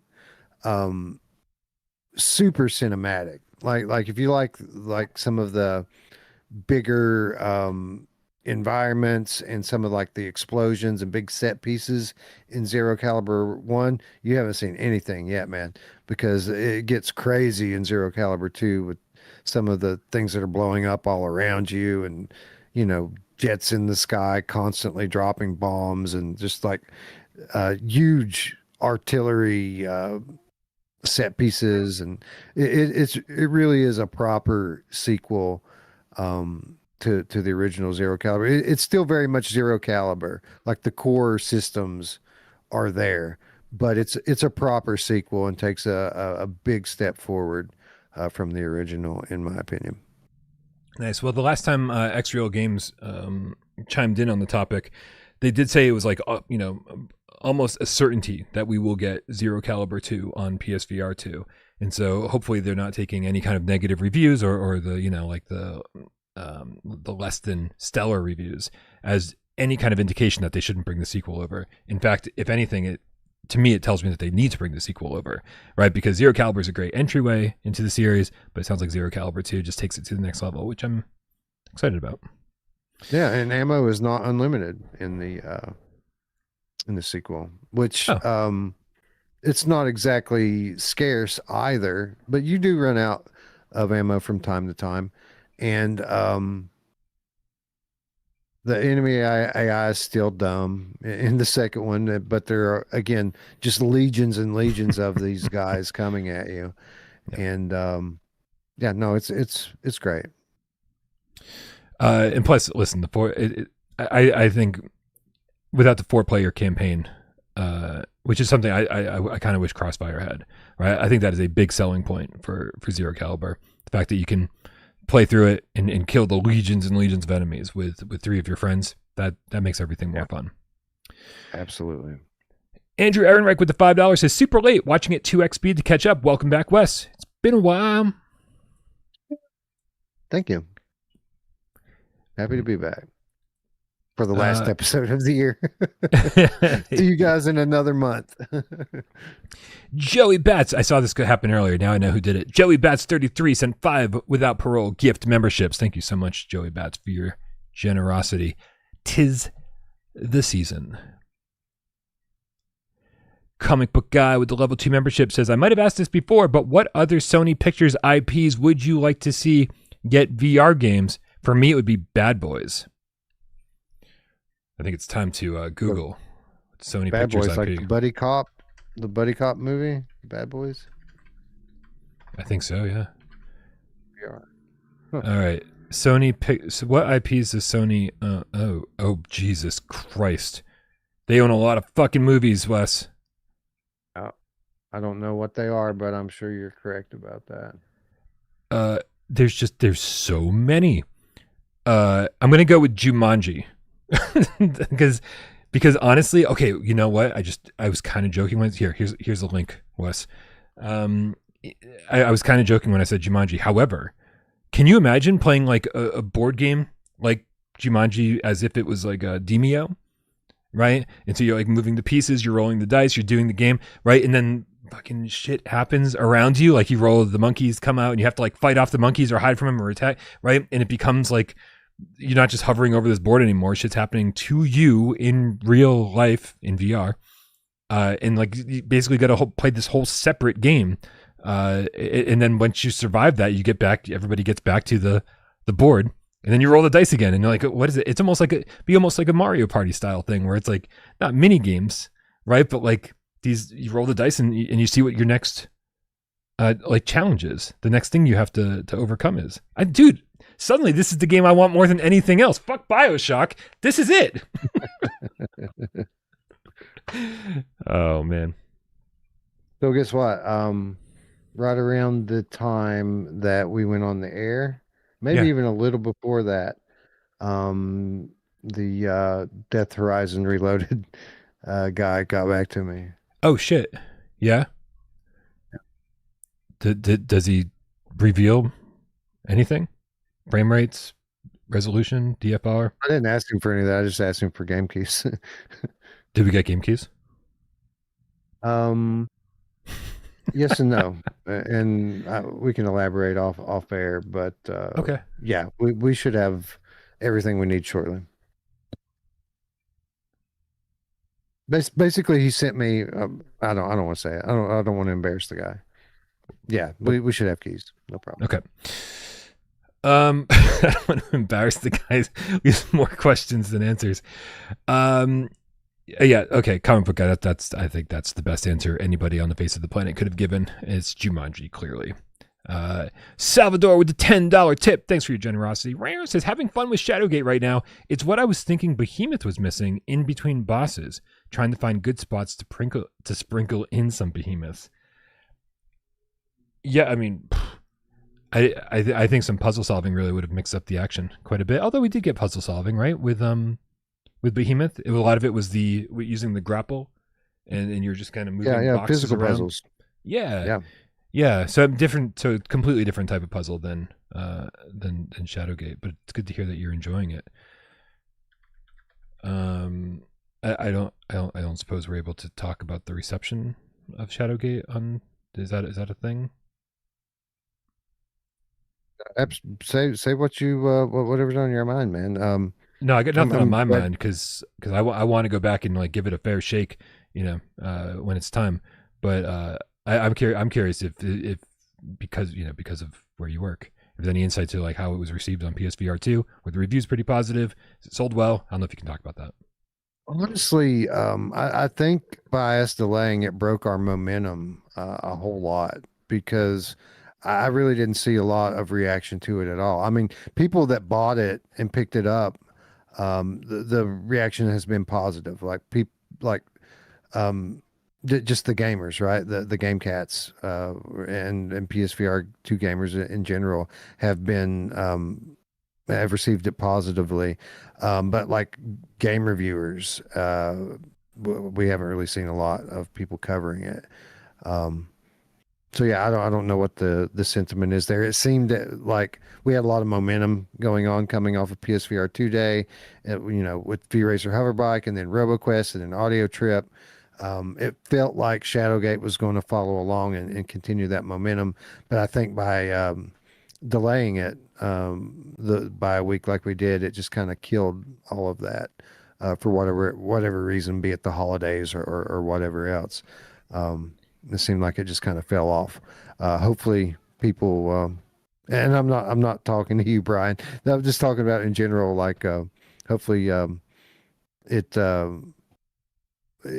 people continue to talk about it through the holidays, because I do think that it's a good game, especially for those of us who kind of grew up in that period when Shadowgate was established. It's very much a VR game, but it's built around certain principles of the older games, and you can feel that when you're playing it, or at least I feel like I can.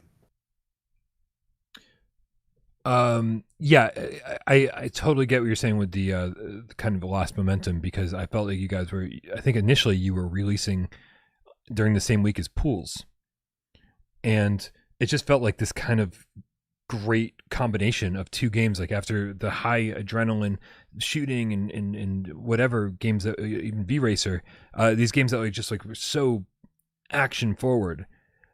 It felt like it was such a nice week to be like, hey, here's a game where I just walk around, and here's a game where I walk around and solve puzzles, right? It felt like a nice kind of respite from all of that.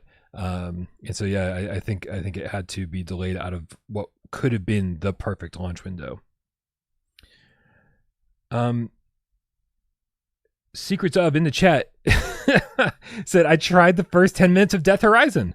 Weak feedback and haptics, higher resolution, couldn't tell if it had reprojection, a straight port to PSVR 2 for me. Sounds like kind of a no frills port. That doesn't surprise me. Hopefully I'll get in there tonight and have at least a Brian bite out tomorrow. It kills me, man. Like, I desperately want to get this top 50 list done, and I need to. Like, I have deadlines in order for me to actually take some time off before and during the holidays, and then come back on New Year's Eve, which is the plan. I need to wrap this shit up, man. So I think it's going to be a couple of days of like some long hours working on the top 50, and then the upcoming video, and blah blah blah. And so even taking about even taking some time to play this game and do a Brian bite. We'll see. But thank you for the feedback, Secrets of. Appreciate it. We got Son WTF, who sent 5 without parole gift memberships. Thank you so much for your generosity. My tip window's about to crash. I can feel it. It's not going so well. Also, shout out to Red Rover. Send right over. I don't want to use real names. You just never know who's watching. Welcome to level 1 membership, sir. Thank you so much for the support. All right, man. This has been going on for almost 2 hours. You know what we need to do? We need to do a 4-minute challenge and wrap this shit up. You ready for this? Word. Yes, sir. All right. Well, I have chosen a game, and it's up to you, Wes, and all the cats out there to figure out what game that might be. It could be a PSVR 1 game. It could be a PSVR 2 game. But you guys have an infinite number of yes or no questions to ask, but only 4 minutes to ask them in. So make sure you ask good questions in the chat, and based on the responses you get, give Wes some good suggestions of games it might be. I already forgot what game I picked, but I know it's here somewhere. On your mark. Are you ready? Are you ready? Are you ready? Are you ready? Did you remember your game? Yeah, I got to go to this PlayStation Store listing. But yes, on your mark. Get Des. Go. Is this game on PlayStation VR 2? Yes. PlayStation VR 1? Yes. That limits it. Yes. 1 and 2. Is this available on other platforms? Yes. Quest? Pretty sure it's both. Pretty sure it's Steam and Quest. Steam and Quest. So this is a Gen 1 to Gen 2 game available on all VR platforms. Is it playable flat? No. Is it based on a known IP? Yes. Is that IP Star Wars? No. Is this a good game? It's okay. It's an okay game based on an IP available on all VR platforms, not flat. Is this first person Yes. with full locomotion? No. Full locomotion. So it's first person. Is it teleport? No. Node based? Oh, you said no. No teleport. So no teleport, no full locomotion. Is it stationary then? No. No. So is this on is it in a vehicle? Essentially, yeah. So kind of in a vehicle. Yeah, kinda. Is it on a is it on a rail? Yes. Okay. Is it a rail shooter? Yes. Yes. Is it a roller coaster game? No. So not a roller coaster game, but it is a rail shooter that is on every platform. That's kind of in a vehicle. Do you fly? No. No. Not a roller coaster.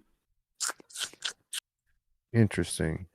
Drawing a blank. Help me. No, Transformers didn't come to PSVR 2. I don't think Gazzlers was on PSVR 1. Let's get some. All right. So I guess, are you shooting guns? Yes. Okay. And is there a multiplayer element? No. What about leaderboards? Maybe. You said it did, Looper. Which it are you talking about? Transformers did come to PSVR 2. It's not based on an IP, though. I think you said that. Yes, it is. You said this is not based on a known IP, right? It is based on an IP. It is. Oh, yeah, it is based on. Okay. Yeah, your follow-up question was, is it Star Wars? Yeah, that's right. That's right. That's good. So yeah, I shouldn't have asked you that. That's kind of breaking the rules. What's that? So, It's not breaking the rules. It's not. it's good. We're not. good. Well, No, you're good. is this game based on Transformers? It is indeed. Okay. All right. Well, shit, I don't remember what the name of the fucking Transformers game is. Transformers Beyond something? Beyond Infinity? Is that what it's called? Somebody tell me what the name of the Transformers game is quickly. I don't remember that game coming to Quest either, by the way. Did it come to Quest? I don't think so. Beyond Reality. Is this game Transformers Beyond Reality, Ryan? Wes, it is, in fact, Transformers Beyond Reality. Thank you. Did it not come to Quest? Here, I don't think so. I'm not 1,000% sure it even came to Steam. I know that they were working on it. But they were working on a lot of things, and it seems like they just fell off the face of the earth after people shit on them as a certain amount. Yo, did it not come to Quest? Holy crap! Hold on a second. I'm gonna get Transform Beyond. What, bro? This ended up being a PSVR and PSVR2 exclusive. Yeah, I think so. They were working on a Steam version, but I don't think they ever launched it. I'm not sure about that, but that's like they hadn't launched it by the time I lost interest in it. And honestly, I held out hope for this one because I think I saw a little more in it than most people did because I did like the progression systems and stuff that they built into the game. Yep. It was just so bad visually. Like the visuals were the worst part of it. They could have had a little bit more variety to the enemies, but like they had um I didn't think it was necessarily bad to play. Like I had some fun with it. And again, the progression systems that they had built in, I was not expecting. I wasn't expecting there to be that kind of depth and replayability to it. If it were just like produced a bit better or a lot better, then I think it could have, been a solid 7.5 out of 10 game. Yeah. But unfortunately, it was more like a 5 out of 10. Yeah, I think I gave it a 6. I think I enjoyed it, but at the same time, it's like, bro, it's a Transformers game. Why aren't we Transformers? Yeah, right. Right? It's like, oh no, you're just gonna fight. Transformers are gonna fight around you, which is like, all right, whatever. It was fun to play. It was challenging. The levels were like pretty cool. I mean, there was a lot to like there, man. Like, it's funny for a game that had so much going for it to miss the mark as bad as it did.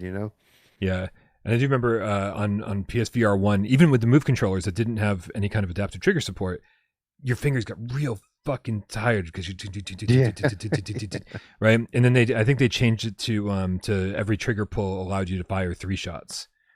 And it was like, all right, that's slightly better. My finger will be 1/3 as tired. One of the only games that adaptive triggers like took away from the experience. Right. And by the way, this trailer ends with a winter 2021 release window and the Steam logo, which clearly never happened. They were working on it because I was talking to them about it, and originally Steam was my hope for it. Like it came out the blurry mess that it did on PlayStation, like on PSVR1, and I thought, well, it'll come to Steam and it'll look good and it'll play better. And I did stay in touch with the devs and tag them a few times, and they responded to me and they were working on it. And yeah, they just kind of disappeared. And sometimes that happens. Sometimes studios go to Steam and they disappear, much like the Immortal Legacy developers. You gotta give them Immortal Legacy credit, developers credit, because they tried everything they could. They were like, maybe we can sell this flat screen, and then they made a flat screen version. No one bought that either. It's like, oh god damn. Damn. All right. Well, hey, so I got my facts wrong, and you still got it. So congratulations. That should count as like a double win or something, right? Yeah. Shout out to Looper and the rest of chat for putting me on the right path, because I would have certainly tripped up if it weren't for them. Yeah, when you said it didn't come to PSVR 2, I was like, oh, this just went south real fast. Yeah, it wasn't based on IP. Like I got that one flipped around. Yep, that happens all the time. It happens to me all the time. Wait, didn't you say that it wasn't? It was? No, what the fuck? Oh no. Now I got to rethink everything that I was thinking for the last 3 minutes. All right, you guys. Thank you, everybody, for hanging out. This is a fun episode, as always. I'm always glad to be able to hang out with my friend and talk about our favorite topic, which is VR in video games. So thank you guys for being here for that. Make sure you go subscribe to Wes over at Virtual Strangers. You got any plans to get the channel back up and running? Get some new episodes happening soon? Yeah, we should be. The last of my significant work for 2025 is being wrapped up this week. So it's not that I won't be working, but I should have a lot more time for playing and podcasts as we move through the holidays here. So hopefully we can align on a time that everyone's available and get this episode. I mean, we've been ready to do an episode pretty much for 2 weeks now. We just we made a few attempts and it didn't work, and I don't even think we made an attempt in this last week. I've been very busy, but yes, we should be on the air soon. And I think what we're going to do, we'll probably do another episode or two of these gameplay impressions, like we have been doing for the last few months, and then we're going to change gears and go into 2025 show mode. So we'll have an episode where we run through the categories, and then we'll have a period where people can nominate games for the individual categories, and we'll come back probably around the end of December, early January, and announce all of the nominees. And then I think it's week 3, January. We'll be back with 2025 show. Or at least that's the plan right now. Well, I'm looking forward to the end of the year stuff because I get to be on it at some point. Usually, like, oh, don't worry, like 90 minutes. 90 minutes. We film at like 1 o'clock in the morning, and and then we finish around 5 a.m. And I'm like, oh, what happened? So always exciting. I resemble that remark. Yep. Always fun to flip the script and be over there on Virtual Strangers though. So make sure you guys subscribe to Virtual Strangers. The link for that's in the description below. Go join that, and so you can see Wes and his friends talk about all VR, not just PSVR2. And thank you to everybody who supports this channel, like all the people who support us on patreon.com/withoutparole everyone who's a member over here, everyone who tips during the show, just like Comic Book Guy did with the $2. Says, so has anyone tried the Disney Plus app on Quest? I have not. But did you know, Wes, that there's like 6 episodes of a Talk to Me spinoff? That's like a mini series, a 6-episode series, like they're an hour each. That's coming exclusively to Quest to watch in like VR 180. Did you know this was happening? No, but I find it very encouraging. Not just this specifically, but it seems like there is all of the sudden this renewed interest on the part of Meta and other big players in the space to this kind of immersive entertainment, right? Getting people to go into the headset for reasons other than gaming, which, you know, obviously I'm a big proponent of gaming. That's the reason I like to play. But I think that in the early days of VR, these experiences, these short movies and such was one of the really coolest. It was just as cool a part of VR, or at least a very cool part of VR, just like gaming for me in the early days. And then it just kind of fell off. And it seemed like people quit making them, or people quit funding them, or whatever. And we still get one every now and then, but not nearly as many as we did in the early days. And it seems like now, for whatever reason, there's a bigger, renewed push for more of this type of content. Probably because of the emergence of Apple Vision Pro, if I'm being honest, because that they focus a lot on that type of content over there.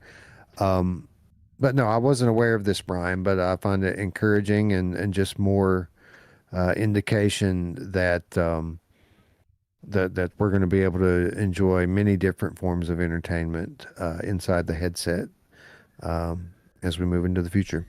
Yeah, and you know, I've sort of been alluding to this a lot lately, but I'm really, you know, so happy that Jim Ryan is out and new leadership is in, and new leadership whose names I'm terrible at remembering, so I will not attempt to say them from memory. But people who were instrumental in the creation of PlayStation VR are actually like in charge now, and so I hope they give the headset more love than it got over the last few years.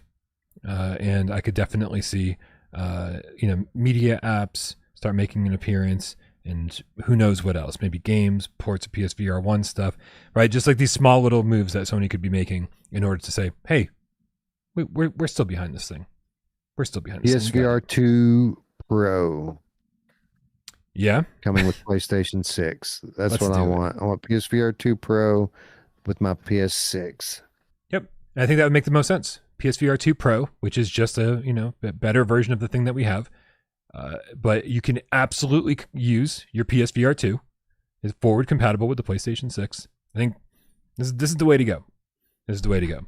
So I've been cautiously optimistic. People know that I've been saying it recently.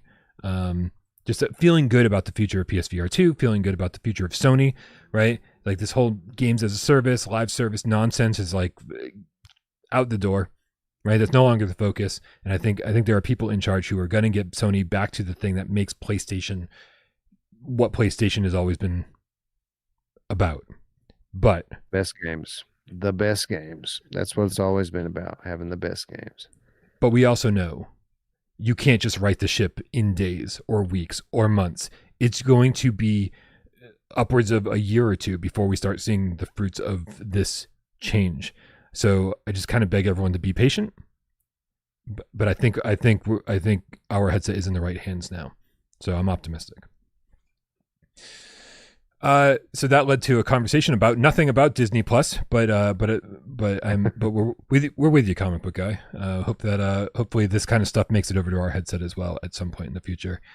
Thank you everybody again, and I already thank the people who support the channel financially. But even if you don't, we're happy that you're here in the chat, hanging out with us, helping during 20 questions, or maybe you sit back and watch the show and don't say a goddamn word. We know you're out there. We love you just as much. Happy Wednesday, Wes. Happy Wednesday, Brian. Happy Wednesday, cats, and happy holidays to you all. Merry Christmas. Let's go.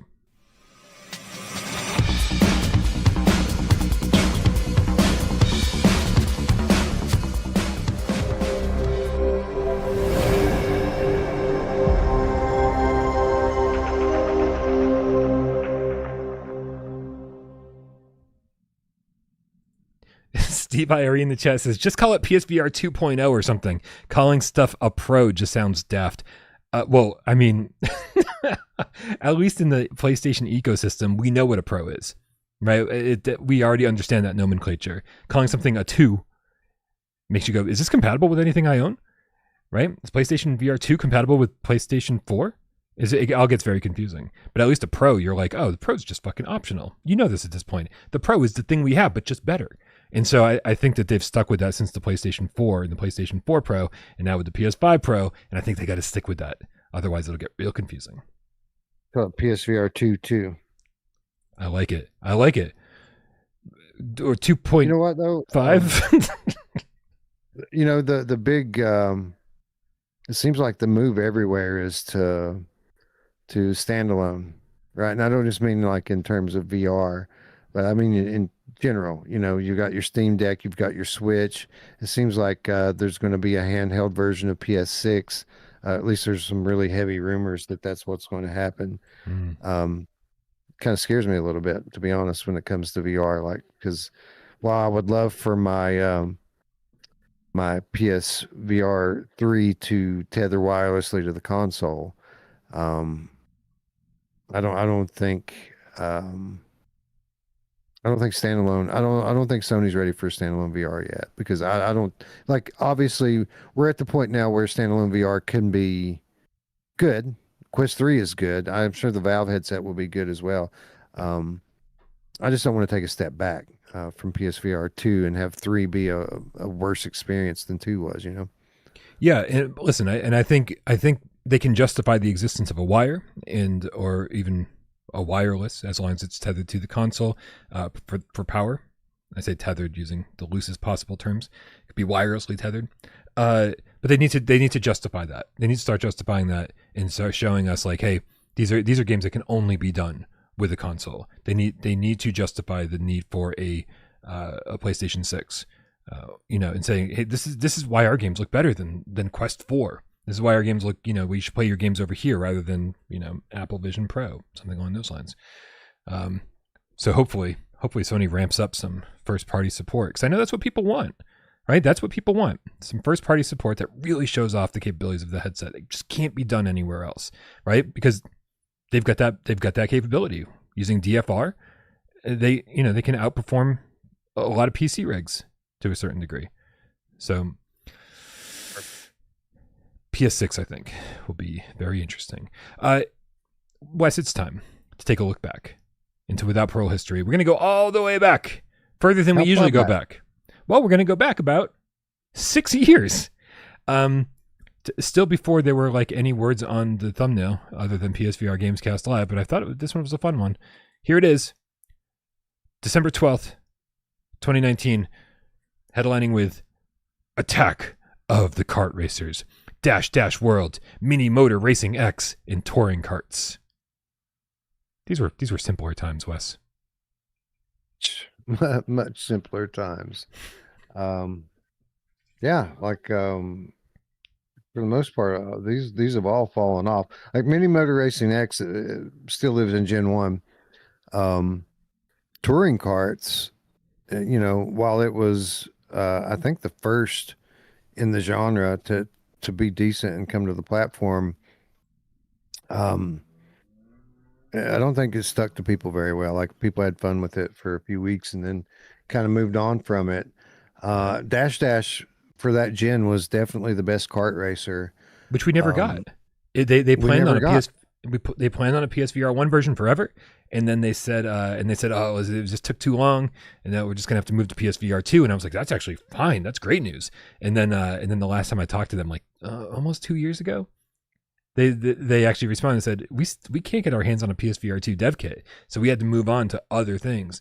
And so when I saw that this was going to be the This Week in Without Parole history thumbnail, I emailed them and was like, hey, what are you guys up to? Right, so I'll let you know if I get a response. But they've always been good about responding, and they said they want to circle back to PSVR 2, but they said that like 2 years ago. So we'll see if they ever get a dev kit or not. If I ever get a response. But yeah, touring karts was the interesting one, man. Ivanovich Games. This was a pretty big game for them. They but it had the typical Ivanovich jank included. Yeah, I think they ended up, if I recall correctly, they ended up releasing it free to play on Quest, just to try to get people to play it.